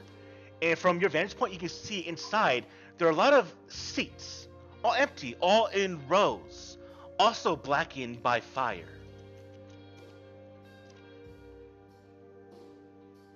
So.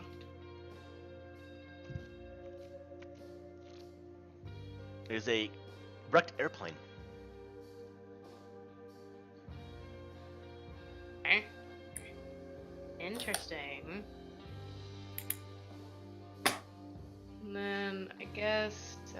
Did that one, and then I'm gonna just do. No, just not to drag down the game. Let's do one more, then let's move on. Yeah, that's what I was thinking. P18. P18. All right.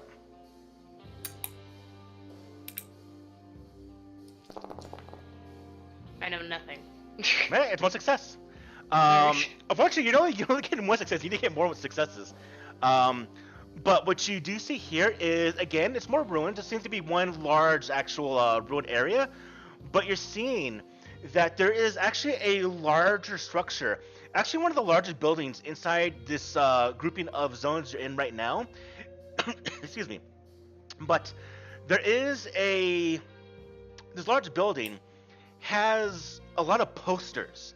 Now, you've seen the posters on the various walls of Storm Bay, and you actually recognize a couple of them out here. They're actually the same posters. They've been ruined by time. A lot of them are kind of missing. Some are still standing, but they're very, very large compared to the ones inside the prison. And one of them, you can't quite read what they say language-wise. You can't quite get it, but you can see the image. And it is of a large man dressed in black. You kind of make out against a dark background. He is wearing a black mask with pointy ears and a big cape behind him. But you do recognize a couple of the numbers from the prison, and it has emblazoned on the bottom of this giant poster The number 7.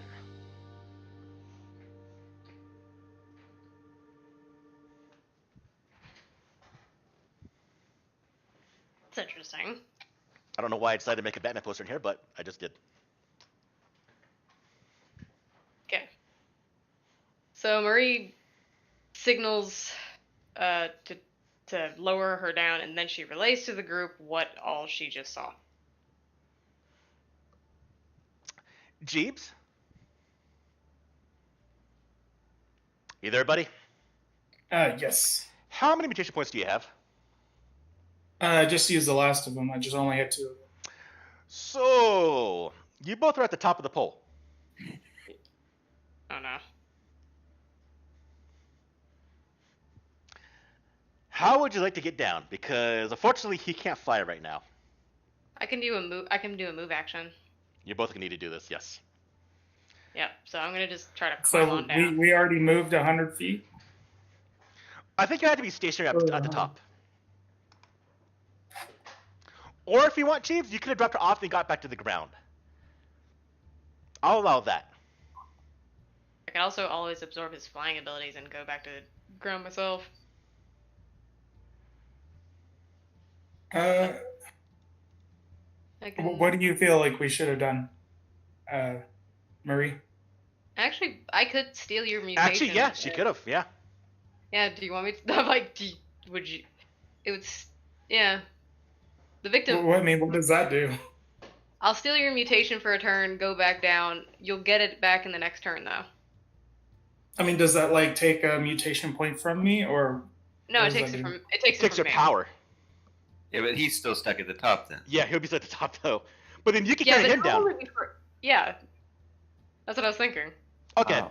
Alright, so what I'm picturing is, we'll say this happened ahead of time. We're doing a little metagame right now, but it's fine. This is only session Yeah. 2. So I'm gonna say this was the plan. Knowing that James is kind of, he's not really feeling that much power, and knowing what Marie can do, the plan, I would say, and you can correct me if you want to redo your own, but the plan I have top of my head is knowing what's going to go on. Both you and James are going to fly to the top. You're going to activate your mutation to take his power, grow your own set of wings, and then also carry him yourself down to the ground.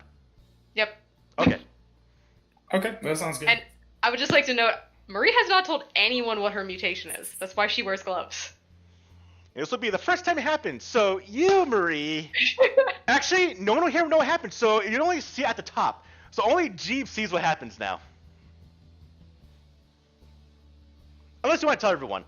Like, No, so you got Marie's to just see like- it at the top. So yeah, you see it at the top. okay. Wouldn't she's we at- see her sprout rings and then land? Oh, we most definitely Yeah. would.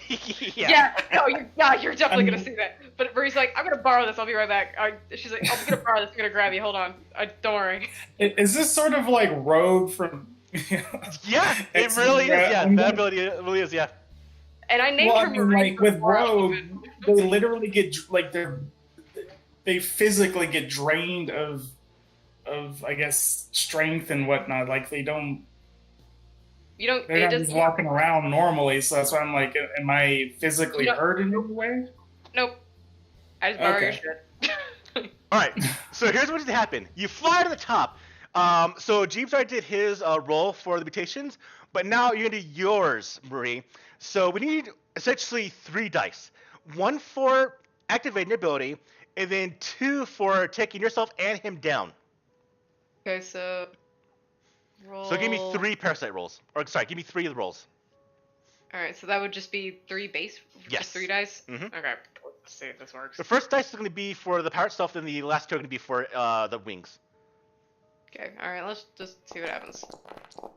Nothing. Okay, fine. No mutations. All right, so all of you on the ground watch this happen as Jeeves flies them to up to the top. After a couple of minutes, Marie flies Jeeves and herself down.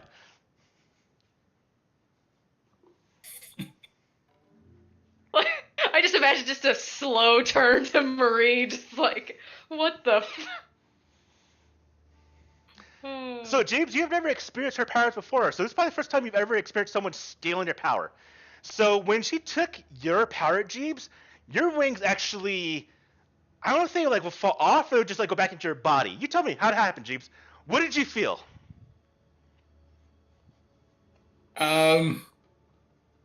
I would assume since they're more like insect wings that they just fell off and then they just regrow back. Okay. Your wings fell off. Never experienced it before. Jeeves, how would you take that? I probably would be in shock. Fantastic. It'd be like losing an arm just falling off, you know. I want you to go ahead and give me a wits roll. A wits roll. Mm-hmm. Let's see. I'm gonna count ones as damage. So drop your wits by 1.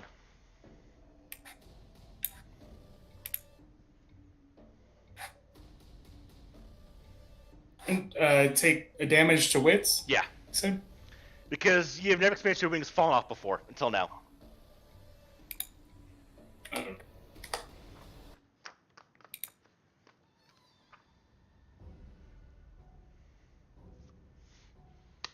All right. Back on the ground. Now, Bobby, what do you think of what just happened? Wow, he just gets a big smile on his face. He's pretty accepting now of just about anything from everything he's been through. Fantastic. Bobby's like, I'm chill. It's cool, guys. He's kind of smiles, throws his hands up in the air, like okay, like in a like okay. Sure. Okay. Why not? Like a sitcom, like da-da-da. She just stole his wings. Sean, buddy. Pork, how do you feel? I just assume she has the wing mutation too. Okay. There you go. It's always hidden. Just never has. Yeah, Never. I can't think of any other reason why she would be able to sprout wings, so I just assumed she had her own wings too. I was just bashful about it. All right. Now, with that also, Jeeves, after a few moments of you doing a slight panic, questioning Marie, you feel a bit of pain in your back as your insect wings regrow real quick. Okay, do I regain my wit? Oh, no. Oh, you were in shock. Well, I was in shock, but now they're back, and I'm like, oh, I'm overjoyed now.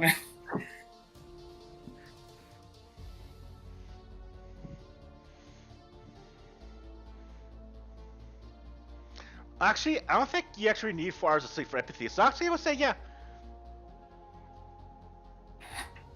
Yeah, go ahead. Okay. Because empathy, oh, sorry, which only requires you to, I think, or requires resting, doesn't it? Yeah, Frank, keep the wits. Keep the 1 damage on wits. Okay. Yeah, because remember correctly, I think it is, yeah, wits need sleep to, recover, so. Alright. It was a little traumatic to you. But, this does have the benefit. Being on the ground does have the benefit now that you already know it's in the zone, for one thing. Unfortunately, you didn't roll more stunts, actually more know of the zone. But what this does allow is when you actually move into the zone, you get to roll again, Marie. Now, I think how I'm going to treat this, because you already know it, at this point, any type of success you get is going to be straight stunts. So doing this allowed you to essentially get a free roll on all the zones around you. Cool. So I could just roll for all the zones? Well, no, because you already rolled for the zone. So when you go into the zone now, you already you get a free roll. Because typically, if you want to re-roll, it would be 4 hours of rolling. But because you already scouted it out, you can roll. You essentially get a free roll. Is what it is.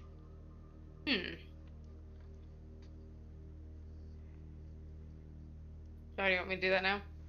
I think we have to figure out what zone which one we're you going want to to move into. Alright. Okay, so what zone sounded good to y'all? I'm just gonna pop open the zone log to remind you what's going on. Okay, so in P17, there's a park and there's some crazy skeletons behind a wall on top of something. Don't know what that is. In 017, ruined houses. There's a wrecked airplane, metal tube with lots of fire. Who knows what's going on there? There's P18, which is large buildings with posters that we also have in the prison, and there's the number 7 on one of the posters with a strange bat-like man on there, you could say. So yeah, there you go.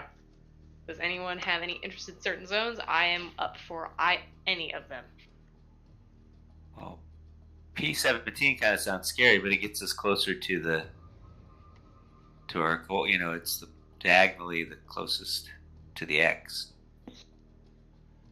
Yep, and it's a park, and there's a lot of grass and trees and.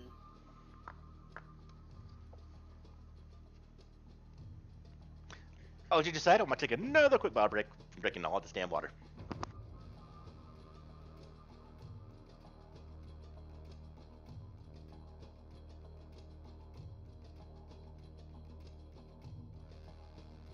Well, what do you guys think? It's in the plain area, but it's up to y'all. Like, Marie's pretty much up for anything. She's just all happy that she got to use her meta. Her mutation, I mean.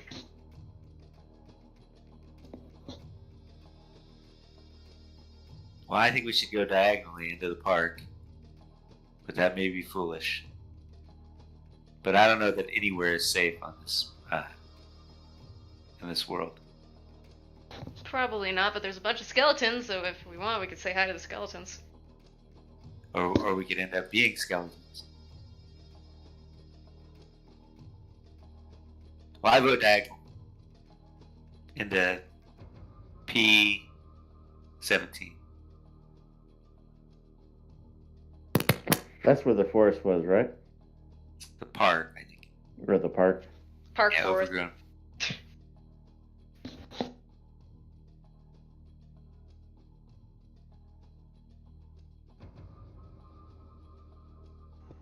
So, where do you want to move to?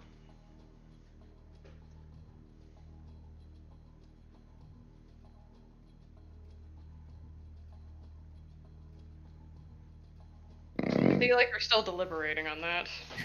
Chirp. Take your time. To me, Yeah, I'm fine. I just We'll go care for the about park. going to a place that has a bunch of scrap because there's a lot of things that I need to make for y'all as well as for myself. So. Would that wait? As long as I get enough scrap, I can make y'all a whole bunch of stuff. Well, the metal plane, would that be scrap related or no? I mean, we could probably get scrap from the giant metal tube, but also there might not be a lot of scrap in the park area, but we will see. Like again, Marie's just like throwing stuff out there. She just wants to navigate and make sure we don't get any more rot infection and try to save the ark. I think go through the tube.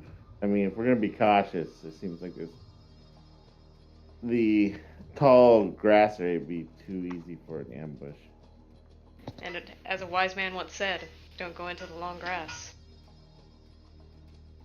Jurassic Park reference, I'm done.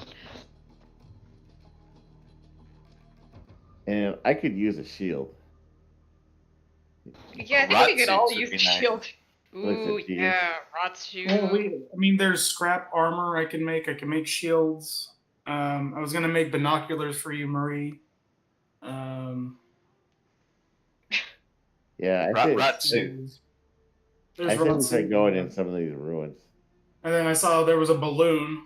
I was like, oh dang, I could have made that. Oh yeah, we could have a hot air balloon just traveling the wasteland. Or you could actually make vehicles. Ooh, we could make that's right, maybe we could like take one of those old scrapped up vehicles and get ourselves a Range Rover. It's terrifying, but still. I suggest we go through the scrap, or to the town area with the tube, the burnt tube. Plane. So that would be 017. Alright. Alright, so you traverse into 017. Now, Marie, you get to get a free roll, so give me another roll, please. The stunt roll, or just oh boy. The Find the Path roll. Got it. Do do do do do do do do do do do do do. Boop. Okay.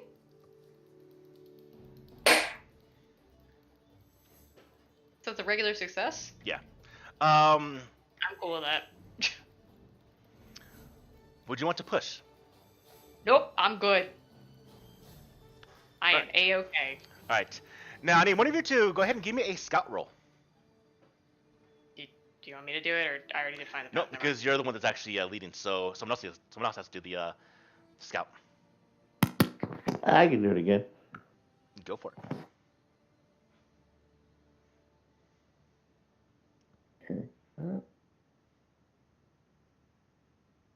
Go.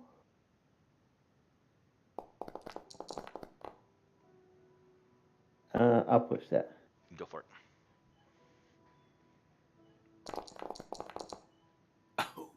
Oh, that's not Ooh. All right, take 1 damage to the ability for Agility? scout. Wits. bad. Unfortunately, it does mean you do not know what might be here if there is anything here. So, as mentioned, as you're going into this sector, you see that the defining feature is besides the broken and destroyed same type of buildings as you just left, but there's a large metal tube inside here, and it is something that you've probably never seen, but this thing is obviously looks like it fell on all of these homes. And probably about three or four buildings have been completely destroyed by this large cylindrical object. But you can see as you're getting closer now, we're going to extend the time up to from hours. So 3 p.m. But as you are going through this area, you can see that there are still skeletons within the seats. It's weird. You've never seen that type of. You've seen some of the old vehicles that have the same kind of arrangement of seats. But this one has no wheels that you can see. You're not quite sure how this thing even worked. But you can see that there are objects inside, and this place, well, it might be a place of interest as you're moving through. What would you like to do?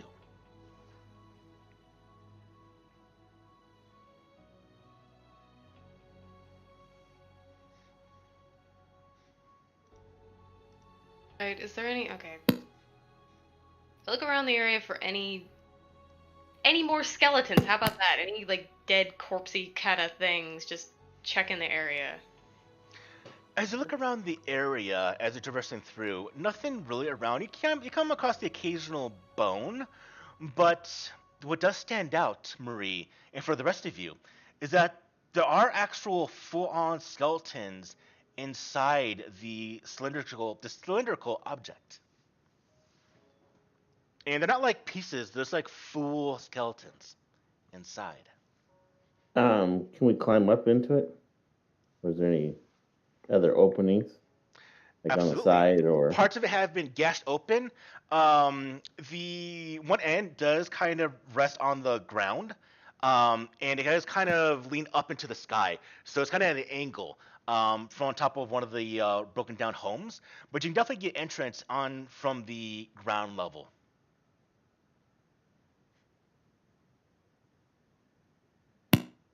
All right, I'll head in that area. All right. As you walk inside, Pork, you see that there are a bunch of, again, skeletons around. There are objects, and you do find one thing.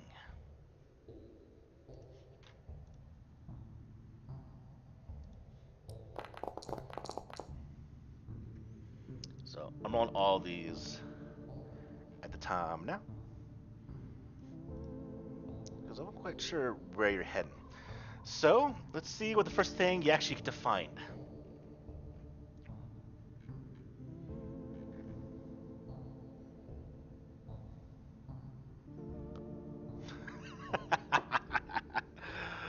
Okay. Is it another... We left that spider, now we have this spider.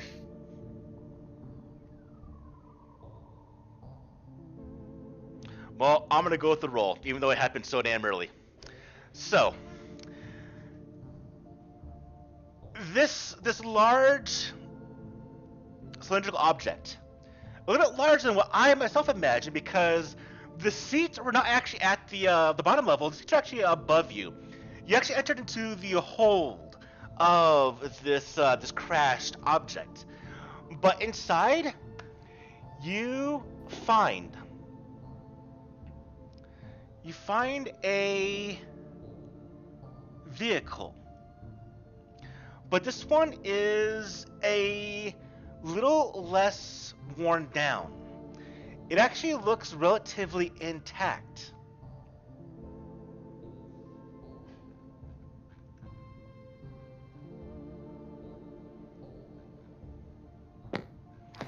Jeeves? Yep. Three. I have randomly rolled a fucking automobile. Are you serious? Yep. Awesome. What kind of automobile? It's just a standard type of car. Is Now, it a from what I'm seeing Subaru? right now, this could become very, very relevant, or it could be very, very different. So we actually read how these things work now. All right. So this vehicle, 1957 Chevy. sure.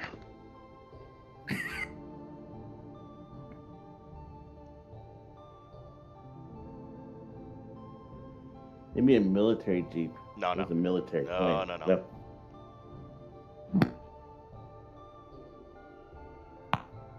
All right, Jeeps. Yes. You are the local mechanic. I want you to go ahead and give me. What's the roll you got to do? Was it? I don't think it was jury rig. Let's go. You got to roll. Repairing is still jury rig. It's just I don't. Well, get the ones who points. know what the thing is. Comprehend. Give me a comprehend roll. Oh, comprehend. Yep. All right, I'm good with that. So you say. You want to push the roll? Well, I put 3 in it. So I'll push the roll. Wow. Okay. Even with 3 though. This is a Alright. dilemma. What this means is he does not know how to use this thing. This is a vehicle. You don't quite understand it right now, though, Jeeps. But you guys have a vehicle. You can't use it yet, but you got a vehicle. Okay, silly Most- question. Hmm? Could one of us also try to see if we know how to secretly use it?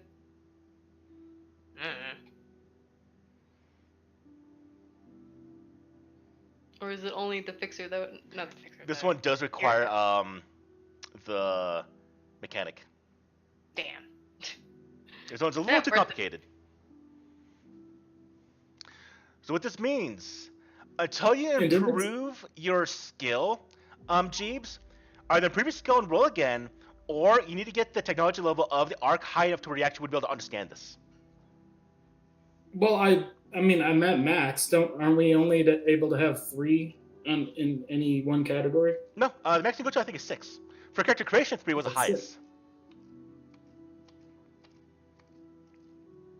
Okay.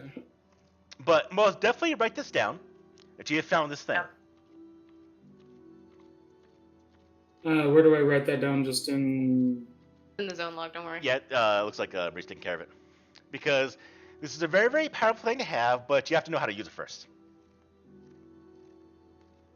Okay, I just misunderstood like what to add to skills because I thought I could only put at max 3 into one skill. Yeah, that's for character creation, though. So after character Okay. creation, you can go up to, I think the highest you can go to is 6 for skills. Okay, got it. Yeah. So, can't quite use it right now, but you definitely have it. So, either come back and get this thing, but definitely keep it hidden. Because it's something that can be very, very valuable now out in the world. Ooh. Now this has okay. been Oh, actually yeah. determined. Is there anything nearby that we can use to hide it, like dead plants or? It's actually well hidden within the interior. But here's what's gonna happen. As you're looking around, you see that this is now a 747 plane. On the upper section, there is kind of a stairway that leads up to the top, and up here is also more things. Hey, Marie's gonna go try to climb that. Get real high up. Can I do that? That you can. Move? Is it a move thing? Nope. As you Not just- get up higher, who's going with Marie? I'll go up with her. She wants to know what's up there. She wants to get a nice high vantage point. Maybe scout the more areas. Yeah, Bobby goes with Marie. All right. Whoever's going up top, Please give me a D20 roll.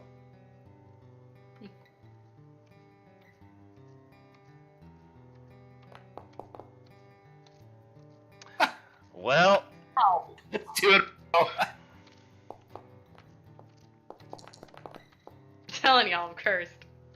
no, because this one actually is one of the good ones. Bobby, as you are up top looking around, two things do happen. One, you do come across another item. Let's see what this one's going to be also. Not another car. No, I won't There's a do. car on I top don't. of the plane. I won't do duplicates. No, it's not gonna be able to roll a damn car. That's ridiculous.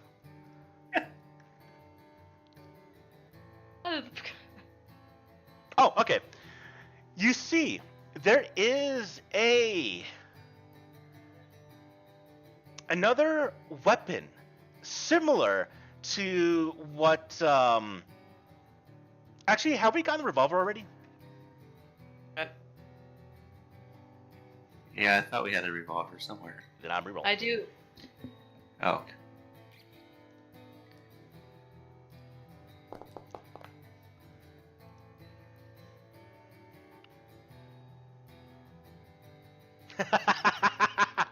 Okay. All right. The car. So no. You see that this plane, there is a body on the ground next to you, and this individual, well, he is wearing very, very tattered green with a mix of browns and black and a little bit of dark gray colors in a really weird pattern that kind of makes him blend into the seat a little bit. He also has a helmet on his head that is dented on one side, but on his chest is a round object that has grooves cut in a pattern all around it. At the top of it, there's a small handle that goes around one side of this object with a ring that's connected to the top of the thing.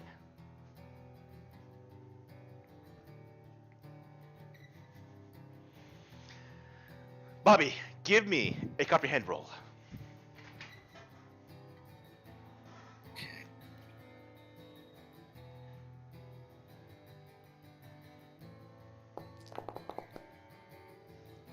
Ha! Bobby, you have found a hand grenade. You can show Ah. someone else how to use the hand grenade. Oh, I can show one other person how to use the hand grenade. Yes.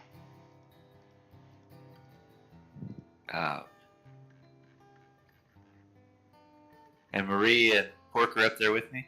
Yep. Yeah. I show Marie how to use it. I can't. Marie knows how to use explosive. God, you guys are. Explosive device. Marie's just like, we put the grenade into the spider. That's funny that she got a hand grenade. Alright, here's the important thing about the hand grenade, though.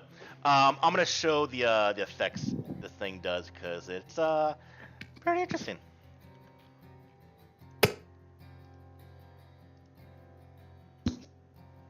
Should I put that in my gear or weapons? No, Or... it's an actual item I'm going to make, so give me 1 second. Oh, okay.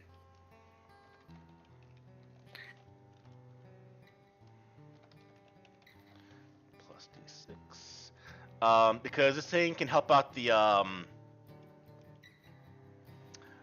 arc a bit if you actually give it to the arc.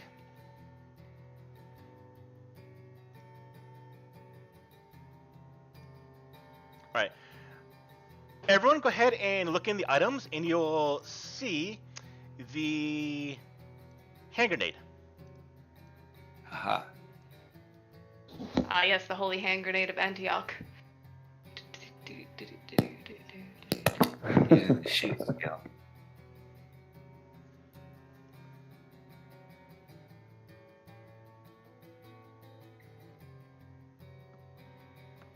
But we'll give a D6 to technology as well as warfare if you give it to the arc. Oh, interesting. Well, we'll have to decide that when we get back. Now, here is the bad thing, though. Because unfortunately, Pork did fail his role.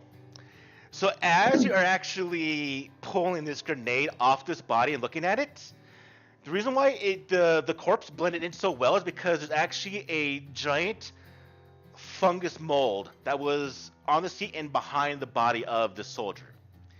And when you disturbed it, as you pulled the grenade out, a puff of spores erupted from this collection of fungus and mold, and it hits your face, Bobby.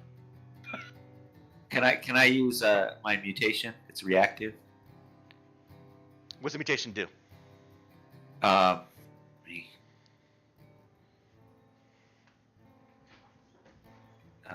use your bark-like skin to absorb damage from external attacks. Every MP spent reduces the damage by 1. Would you want to activate the power? Yes. Well, if that, yeah, sure. All right. Activate the power and give me a mutation roll. Okay, it's just. Do I just press roll and put 1 base die? Is that? Yes.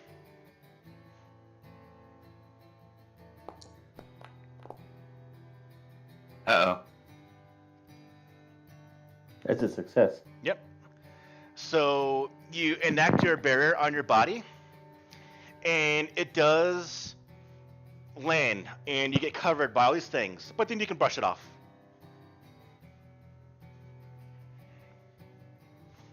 Phew.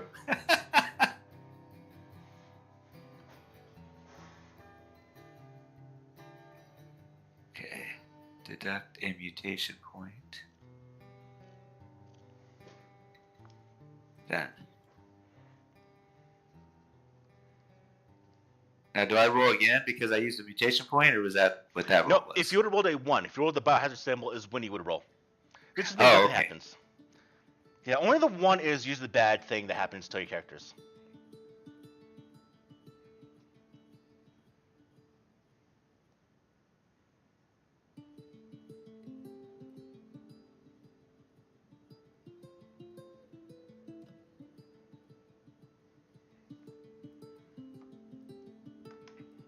All right. Now, you see there is another object further up in the plane. But as you are looking, you can hear, as you kind of inspect the surrounding area, the wreckage of the plane starts to groan a little bit. You hear the stress of metal ahead of you, where this third artifact is. You actually got a treasure trove in this place right here. Let's see what this one's going to be.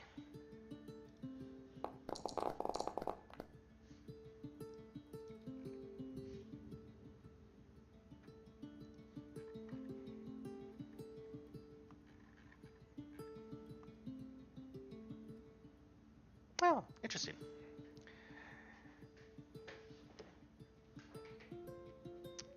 But you see another thing.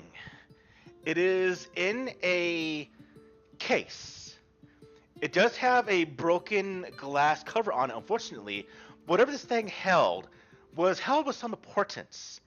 And it's inside the case, and the case itself is about the height of a man, but only about the width of a fist. And there's some large, long object inside the case. But you can't quite see what it is or get a good detail from here. Someone's got to go to it. Yeah, Marie's heading up. Right, Marie, as you head up, part of the wreckage groans some more. Oh boy. I want you to go ahead and give me a move roll, please. Okay. Okay, success. Hey. You get up there, Marie, and you get this case in your hands, and you look at it. Go ahead and give me a comprehend roll.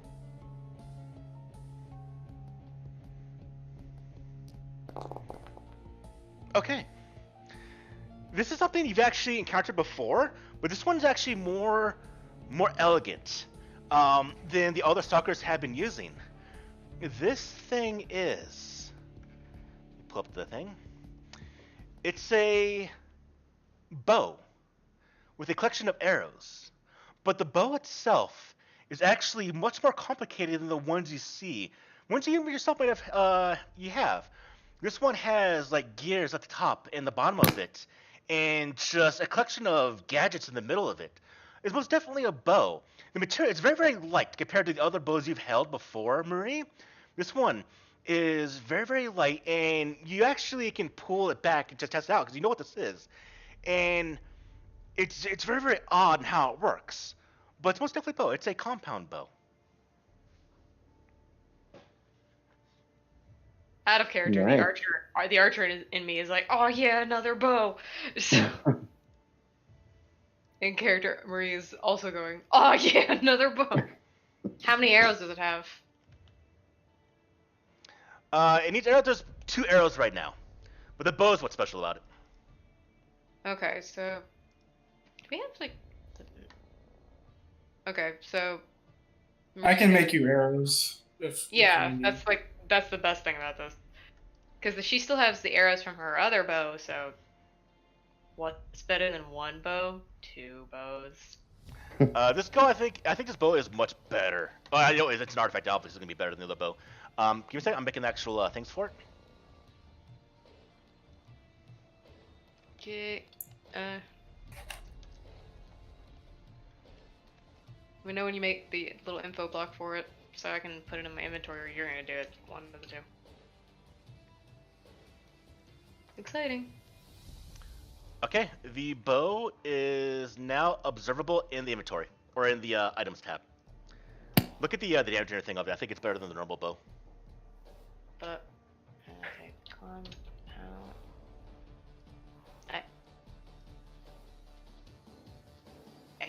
I would if it would let me. Alright, so it's in the gear tab. Oh wait, got it. You have to make it. Okay, so looking at this bow compared to your bow, this compound bow essentially gives you an extra gear dice to shoot with. Range damage is still the same, but the you get extra dice when you use it, which is nice. Nice. Yeah, Marie wants to use this.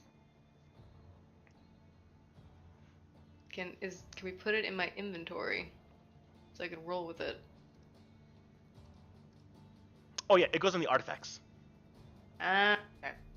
So wait, then how would I roll with There you go. So I add it to artifacts, and then who has the grenade? I took the grenade. Right, and that's for Bobby. Yes, I put it in there, but it doesn't say. Revolver is in my weapons tab, so... Yeah, I see the hand grenade. If I want you to look at it, you're going to click on the little bubble, speech bubble. Oh, There you go. cool.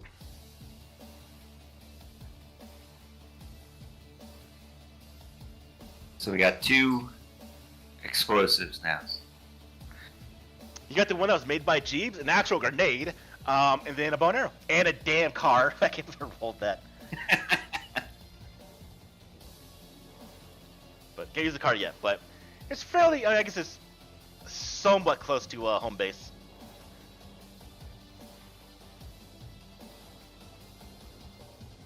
All right, but that is the sector explored. I get to remove all of the artifacts from this. All right, nice. Pretty far up right now, right? Next.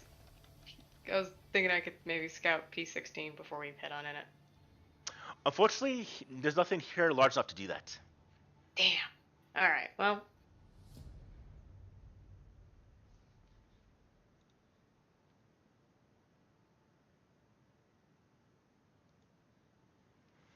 All right, it's 3 o'clock.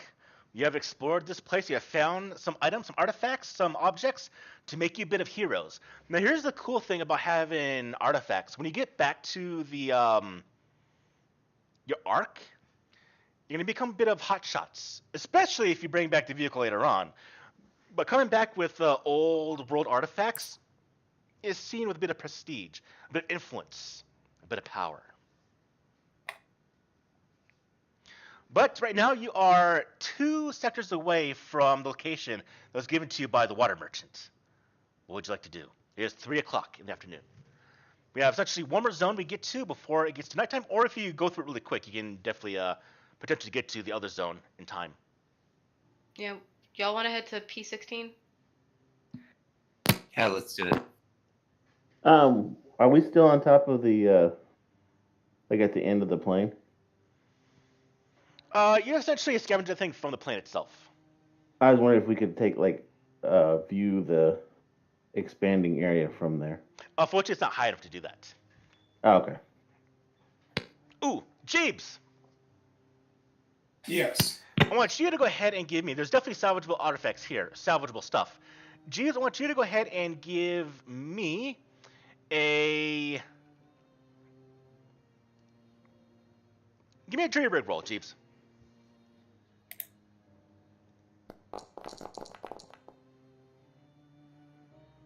Ooh. If you want to find some actual stuff to use, you have to push that roll if you want.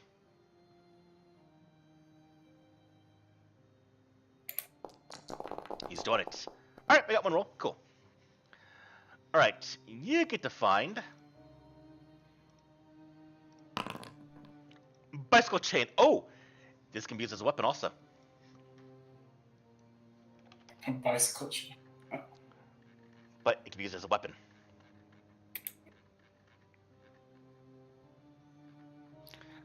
All right, I think I've actually made it already. Let's see. I did made it. All right, so James, I'm making inventory bicycle chain because actually I've already had this done. There you go. It's in your weapons section. Awesome. But you can use that to make stuff. So it's also scrap. Oh, it's also scrap as well? So when you make your boat, it's supposed to charge, remove one of the scrap you had to make the charge.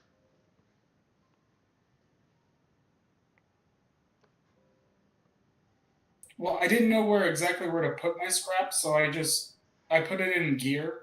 Yeah, that's fine. So I just added 3 gear to it, and I just removed 1. Okay, sounds good. And then I made a basic explosive charge thing. I didn't know exactly where to put some of the stuff that I saw on like the stunts and whatnot, but let me know if that's good enough for explosive charge.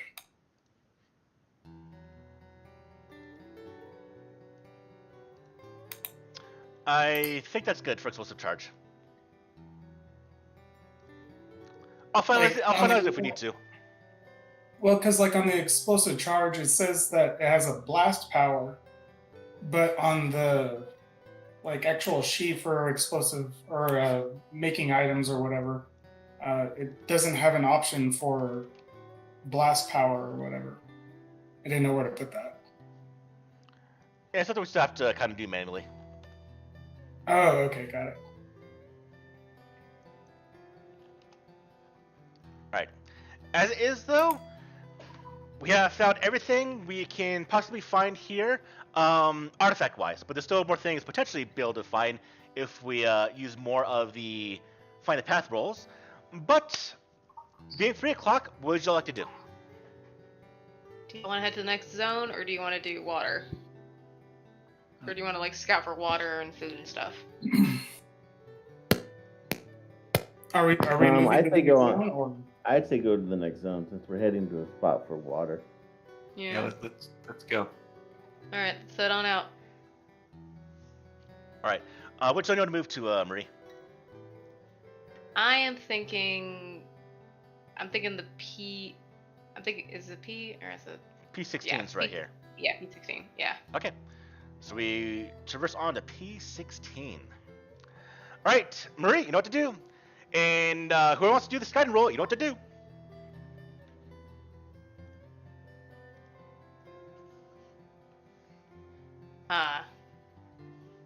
Did I actually roll or did it not? Nope.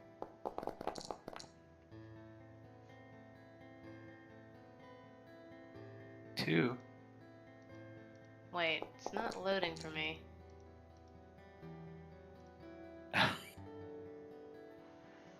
Man, Crow's being the best scout right now.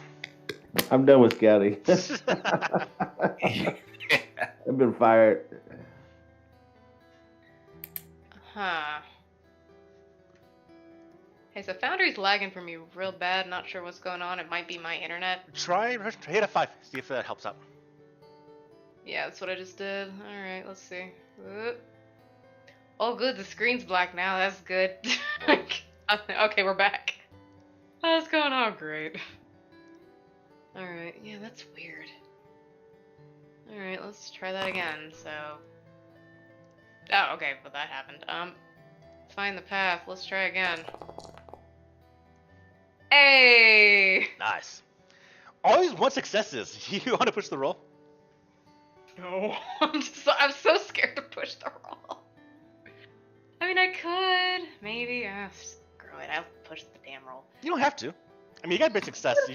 You're not getting like our rolls so far today have had nothing to help out get like extra stuff. I'm gonna just like push it this one time. Just see what happens. Why not? Okay. Hey, there you go. You have one free stunt. Heck yeah! All right. So we're already going there. Let me just remind myself what it. Okay. Wait, no, shoot. Right. Control space. Find the area. Right. Okay. Could either. So maybe get before you choose what to do with the stunt, let me say what you see first. Okie doke. So as you are moving away from the wreckage of the crashed plane, if you don't know what it was already, you get into this new sector, getting closer and closer. In fact, in the distance, you can now see a large structure-esque building that is actually surrounded by a pool of water. But that's about as much detail you can make out from here until you get into the sector itself. But you do see the structure that the water merchant did tell you about. But to your sector you're in right now, which you see as you're moving, again, it's more crumbled ruins. But this one has been completely devastated as you're moving around. As you're entering into this place, beyond the fact that this place has been utterly devastated, no structure stands tall at all. Almost no walls still stand, just crumbled ruins on the ground, crushed vehicles, broken buildings of just foundation and just all the rubble around it, making almost a mountainous landscape of debris, which you're coming across. On top of that, the air here smells actually more foul. And as you look around, you see that there's less insects, less wildlife. You come across even sparser vegetation. They look very, very weak, the ones you do come across. And even the bodies of dead, decayed animals. You know what this is? This is a higher rot zone. Oh boy. Great. So the question to wait a you minute. is what you have. It's still, this is just when you get to the zone, so you haven't actually gone into it yet. The question is, do you want to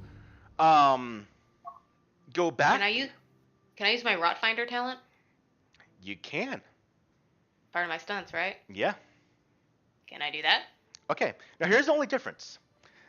If for every when you're in a level 2 rot zone, you take a point of rot. I believe it's every 4 hours. Make sure real quick.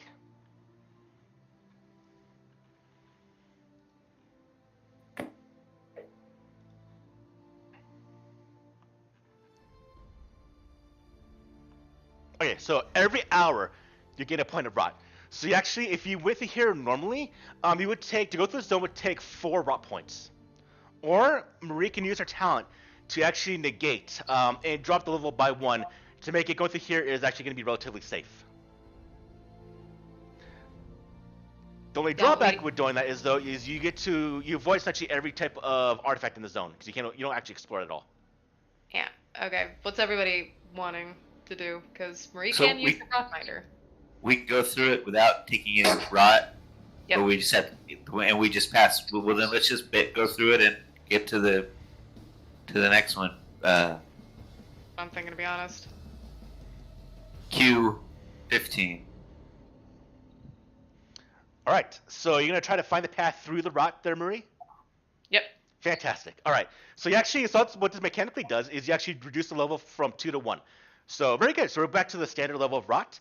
You're starting to move through the area, and as you do, overhead, after about 2 hours, you're about halfway through into the sector of just complete ruin around you. And above you, the cloud cover starts to get a little more thick, a little more darker. The sky starting to kind of suck out the sunlight by the cloud coverage. All of it get bathed in the illumination of cloud cover.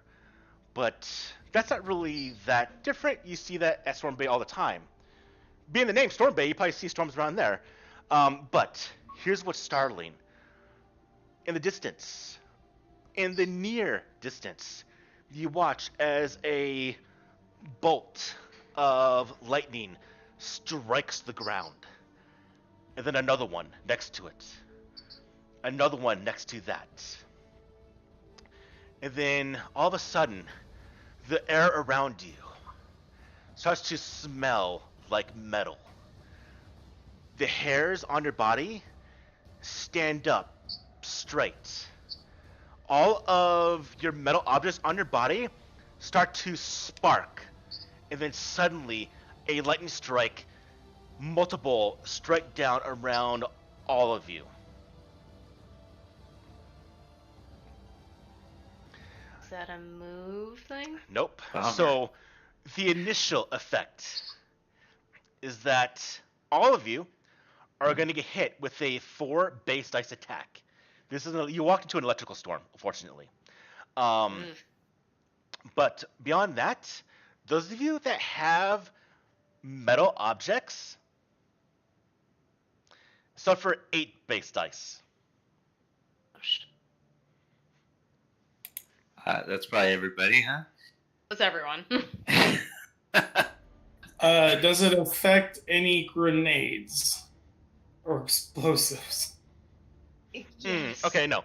A victim located on high ground or on something made of metal suffers 8 attacks. So actually, no. None of you are in the actually, if you're in the car, you all have been hit with 8 attack. But since none of you are actually on metal, you're not on the plane, you're out in the open, so you know, it's only 4 base dice for all of you. So, here I go. Alright, I'm gonna just roll this myself. So the first roll is for Bobby.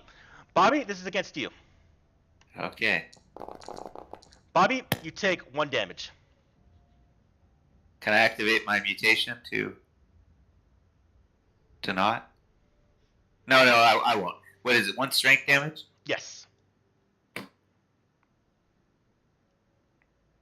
actually, armor does not. So no, it wouldn't work here. Alright, Pork. Another bolt comes screeching down towards you. Pork, you take 1 damage to strength. Another bolt flies down towards Jeebs. Jeebs, 2 damage to strength as the bolt hits you. And then lastly, If I'm at 0, what do I do? you shouldn't be because right now it's 4 out of 4. For strength? Yeah. Oh no, sorry. If you go to 0, you become broken. Yeah, and I took a point earlier, so I had only 2 left in strength. All right. So unfortunately, you're gonna have to wait a second because you're taking a crit here. But we'll do Marie next, and then we'll get to you, Jeebs. All right, Marie. Nice. Another bolt towards you.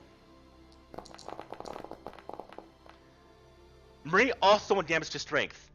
Now, Jeebs, you just got hit by a bolt of lightning. So not only do you go down, you take a crit here also. All right. All right, and since I don't want to be the one to Wait. roll the crits, you're gonna roll the crit.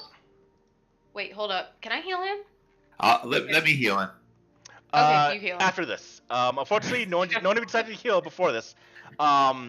So we're gonna take the crit here. Then you can decide you can deal with this afterwards because we're a bit in a precarious situation. Yeah, we got a motor. Yep. All right. Give me a second. Let me find the crit table. Jesus. All right. I need you, Frank, to roll me 2d6.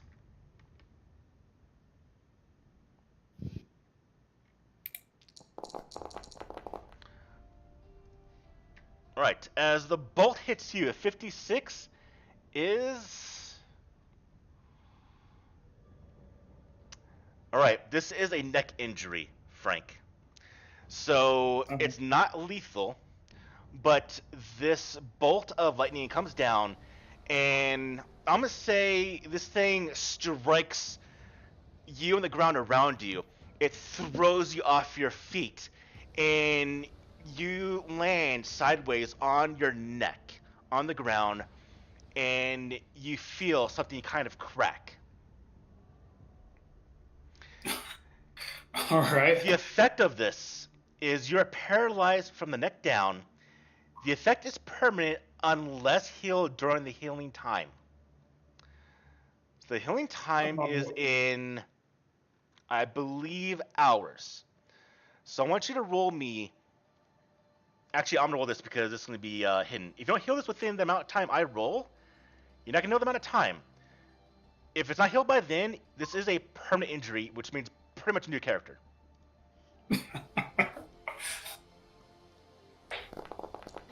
Okay, so I will who's say healing him? I rolled high. I'll say that though. I'll give you that bonus. Well, I'd like to heal him now. I mean, I know we should get out of here because there's lightning coming, but I don't know that we can run fast Can- enough to avoid it anyway. Can we? Is it possible we can drag him? I mean, is there shelter around anywhere? There is, as I mentioned, a lot of debris. So here's how this is going to turn out. This is going to be a pretty tough situation. We need to find a good spot. And so we now are going to rounds. We've just done round one. All of you got hit by the bolts of lightning. Jeeves hit the ground. You hear a deafening, sickening crunch of his body. And he's on the ground paralyzed right now. Unconscious, I would say. So one of you is going to have to actually find the spot to find cover by doing a scouting roll. If you succeed, then you can get there. Every round you're not in cover, I'm going to roll again 4 dice for all of you. Okay. Excellent. All right, Marie, you scout a place immediately. You point in the direction. It's a bit of kind of like maybe a cellar in one of the buildings that was not completely covered over. And so I would say that is enough to get all of you into. But to drag the body in time, what I want is one of you to go ahead and give me a. I don't think it's a might or is a force. Let me see. Beef. So I want a force roll from one of you Yeah. to drag the body of Jeeves that's unconscious. I'll do that.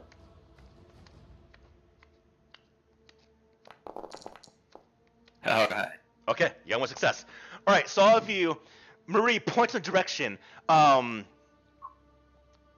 Pork grabs Jeeves and drags him to the cover as all of you rush inside. As you are rushing towards this thing, the bolts strike the ground around you. But luckily you get into cover and you are now fine. As I the would like to- storm starts to keep it going, but now to get to healing Jeeves. All right, I'll do the heal. Do the heal. If you can't, if it messes up with you, I can try to do it with my mutation. Oh, look at that. All right, I'm going to push that roll. Do I just Okay. hit push? Yep. Okay. Yeah. Nice. All right. So luckily it was 18 hours for Jeeves to get healed. So yeah, Jeeves' neck was fairly badly damaged. In fact, it's all bruised around his neck. Jeeves going to take 1 point of strength back, so you're at 1 strength. But you are in some massive pain. Do I add anything to criticals? There's a section under conditions. Technically, this neck energy would be that. Okay. During this time, can I gain my wits back? That's by just talking to people, right? Now, here's the thing, though. The 18... I actually think it's 18 days. I have to double check. In fact, it's actually good to wrap up here because I need to take a look. This does cut the time in half. Until Jeeves is fully healed, he is paralyzed, which means you're stuck here right now, or you drag him around with you. How long would he be stuck here? We be This stuck is here? either so it's 18 by half because you get the healing. It's by half, so it's 9. It's either 9 hours or 9 days. He's gonna be like this. I might be wrong. I might be where he's fully healed because it says here, typically you have the injury until you're healed. I need to take a look because this could be relatively important. What's the difference between time limit and healing time? So time limit is what you got to heal until you die. But this was a non-lethal injury. So every lethal injury has a time limit, and if it's not healed by that time, your character dies no matter what. The healing time is how long it takes to actually remove the effect. Now, the healing time for the neck injury is 4d6. I think it's days. I'll have to double check. But the effect is paralyzed from the neck down. The effect is permanent unless healed during the healing time. What I do think, though, is that Jeeves is essentially going to be out for either 9 days or 9 hours. It won't be permanent, but this is his recuperation time, so he's potentially going to be stuck here or dragged around until he's healed. Well, we got to get out of this zone. We can't stay here. I mean, Now, luckily, after about 10 minutes, the storm dies away. But this does bring a situation now. Because I'm going to look this up, because I need to make sure how this will plays out. And actually, a good time to stop right here. But I do believe, by my right now, before I look up the ruling, that Jeeves is going to be paralyzed, I think, for 9 days until he's able to move around again. Not permanent, he was healed, but it's going to be for essentially a week. Which means, beginning next session, I think we're going to have to determine on how to essentially make a temporary base camp here next to this place for essentially a week.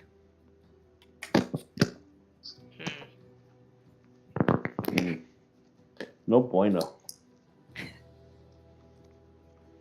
Now, I might retcon. I'm not going to retcon anything. I want to play by the book. I mean, this is a pretty brutal game, so I'm going to go by the book. But I want to make sure I get the ruling for this correct. So if I got anything wrong, I'll make sure I correct it beginning next session next week. But I do believe, from my initial interpretation right now, is that yeah, Jeeves is out for 9 days, and you have to essentially figure out 9 days of in-game time of how to help him out. Or leave him to die. I mean, I obviously don't want to have that happen. In fact, I wouldn't want that to happen. But we need to find a way of dealing with Jeeves. Now, this is the end of session 2. At the end of every session, the Ark still suffers casualties. And so I can't remember who rolled. Who rolled for the deaths last week or last session? Do you remember? I thought it was Jenny. All right, then we're gonna go from the bottom up. Marie, roll me a d6. Oh boy. I love.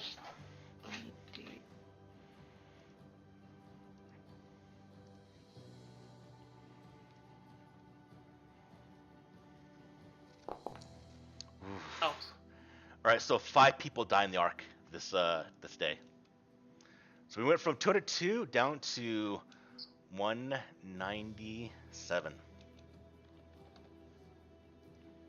Now, there was work on the Ark, but you won't know what it was until we get back. And even next session, there's still going to be more work by the bosses on the Ark. So you're not going to know what's happening in the Ark until you guys get back. So there's going to definitely be progression on the Ark, but we will see. But I do want to wrap up the session here because I do want to do experience. So, from last session and this session, so let's do experience right now.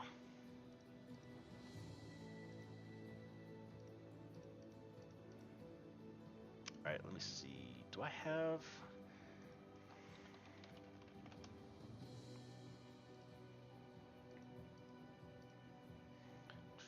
experience?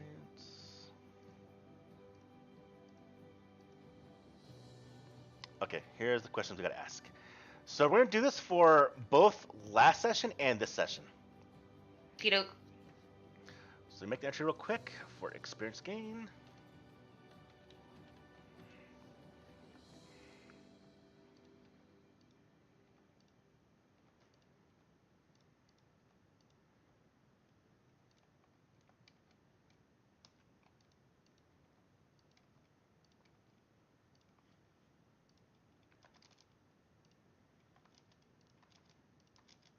And we're just gonna go by the honor system, please. If you have any questions, let me know. Here, let me save this, and then we share with everyone. So, experience. Everyone, look into the journal section and look at the new journal entry for experience. Okay. Now, start with session 1 and answer all these questions. If you can answer yes to them, note down 1 XP on your character sheet. And once you've done all that, do it for today's session. So, for the first session, you participate. Yes, everyone gets 1 XP. Did you perform a day's work in the object? Everyone did. So gain 1 XP. Did you explore at least 1 sector? Yes, gain 1 XP. Did you sacrifice or risk something for your PC buddy? Now, here's where we start to need to know of who your buddy is and what you did. Now, we did lose Jenny, so we have to do some reevaluation of how some things worked out.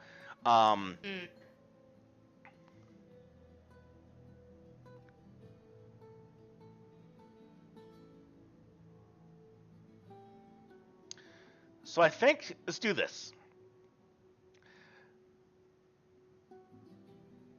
Because we did lose a player, lose Jenny. Let's do the first 3 questions as a yes, so everyone gain 3 XP right now from the first session. And we didn't really risk it because no piece was actually ever attacked. We did fight the Hawks, but they're attacking another merchant, so I'm going to give no to that one. So everyone takes 3 XP. Everyone got that. And then for this week, again, everyone can answer the first one and the third one. No one did any work on the arc because we were in the arc today. Everyone got 1 XP for being in the session, as well as we did explore, I think, 3 sectors today. Now, who is buddies with Jeeves? I am. No, is it you, Bobby? Yes. So I would argue that I did it both sessions. I expended a mutation point when he was being attacked by the Trash Hawk on the first session, and then I pushed the heal roll just now. The heal roll, I'm going to say no. That's just healing. I would say... I would give it to... So, I would say... I also manipulated the water merchant to save him 2 bullets as well, also today. That's not risking, though. I'm saying no to that one. I would say if Pork was friends with Jeeves, I would give it to Pork. Risking items gear is no, but risking life, I would say yes for taking damage. So if you push a heal roll, you can take damage. Yeah, but that's voluntary. What if your PC buddy isn't here anymore? That's why we need to redo the PC buddy. Because I know Because my yours was PC Jenny, right? Jenny. So what would qualify as a sacrifice or risk if expending a mutation point doesn't, and if pushing a roll doesn't? Something that can involve damage or death, but not voluntary damage or death. But not voluntary damage or death. Yes. So how can you risk something if it's not voluntary? What's the thing? Like what Pork did. If Pork was friends with Jeeves, I would give it to Pork. Oh, dragging the body. Yeah. Because if Pork failed, a bullet would hit both of them. That's risking. So if Pork was friends with Jeeves, I would have given him the point. Or so if I had failed the manipulation roll, there wouldn't have been any. Okay. I guess if someone was gonna be, put yourself in danger, I guess. Yeah. You're not really putting yourself in danger when you push rolls, because when you break for a push roll, you don't really have any life threat. This one could have had a life threat with the rolls. But any failed roll has a consequence, right? Yeah, but it's not like a dangerous threat though. Breaking is bad, but it's not dangerous. Breaking or getting broken from damage or from an effect that could result in you dying is that. No, I'm not talking about this is the last I'll say, but I'm not talking about that. But if I failed the manipulation roll against a merchant, there would have been some bad consequence because every failed roll has a bad consequence. That would be way too much. So no, I would never give that for that one. So there's no failed consequence for a failed manipulation roll? No. There's no consequence? That's just if it's like to save someone's life or to have someone not die from like being thrown into a pit of lava, then yeah. But this is just to get better prices, so I'm gonna say no. Oh. Okay, so there's no threat of if I do that in the arc, there's no threat of me getting beat up if I fail a manipulation roll? Well, if it's rolled to avoid death, then I'll say yes. But the merchant was no point of it was no point of him being able to die or saving costs. So I'm gonna give that no to that one. No, There's I no was just risk asking a there. general question. So there's no consequence for a failed manipulation roll.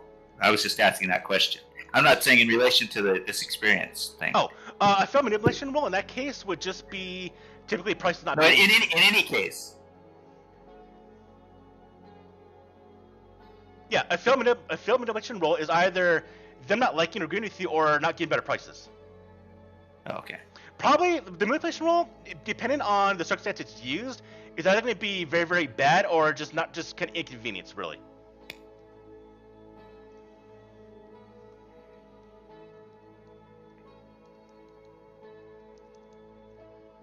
Okay, good.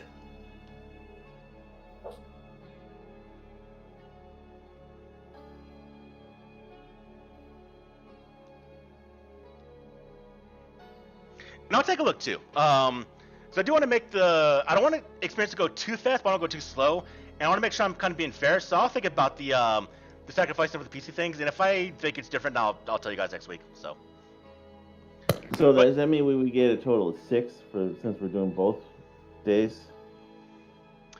You should gain at least 5. Because At least no 5? one worked on a Okay. project today for the arc. Oh, that's right. Yeah. Yeah. That's right. Because we're not there. So everyone should have at least 5. And I know Bobby probably got an extra one from his storytelling. So with that being said, everyone does have a chance now to gain experience and actually level up in a way. So with having the experience points, with 5 XP, because the max you can have is 10. So you need to spend it once you get that high. But with 5 XP, you get to do things. You can improve a skill by 1 point, or you can learn a new talent.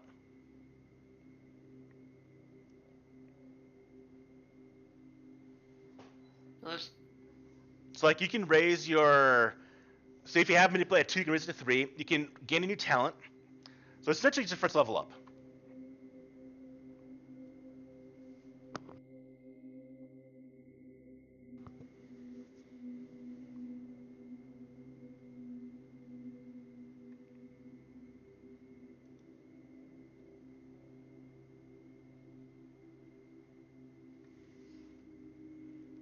We have to decide on our talents now?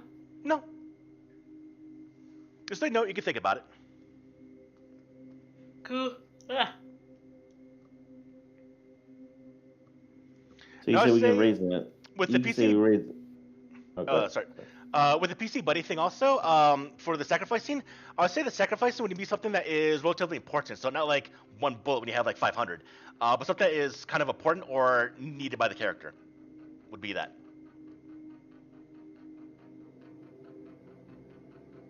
Like an example, I would say is try to come up with what I'm thinking about, and obviously tell me what you think about it, and we'll get down to a baseline of what seems fair to everyone.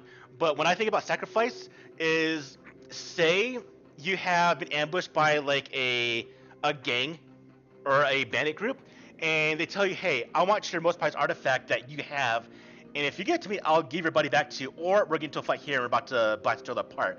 So you give your like one artifact weapon you like, that would be sacrificing something also. But given like 1 bullet out of 500 you might have is not sacrificing anything.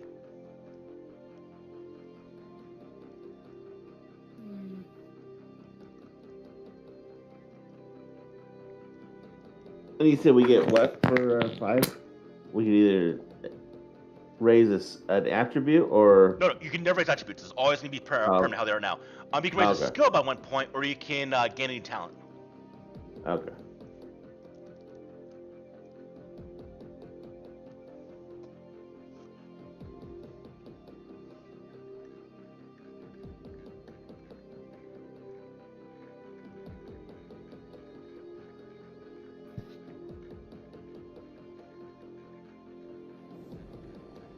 You know, ultimately, I just want to balance NPC stuff and the PC buddy thing to where it's not too easy, not too hard, essentially, to do it. But I don't expect them to be happen every. I don't think every session would get the PC buddy thing. Maybe once every few sessions, if so.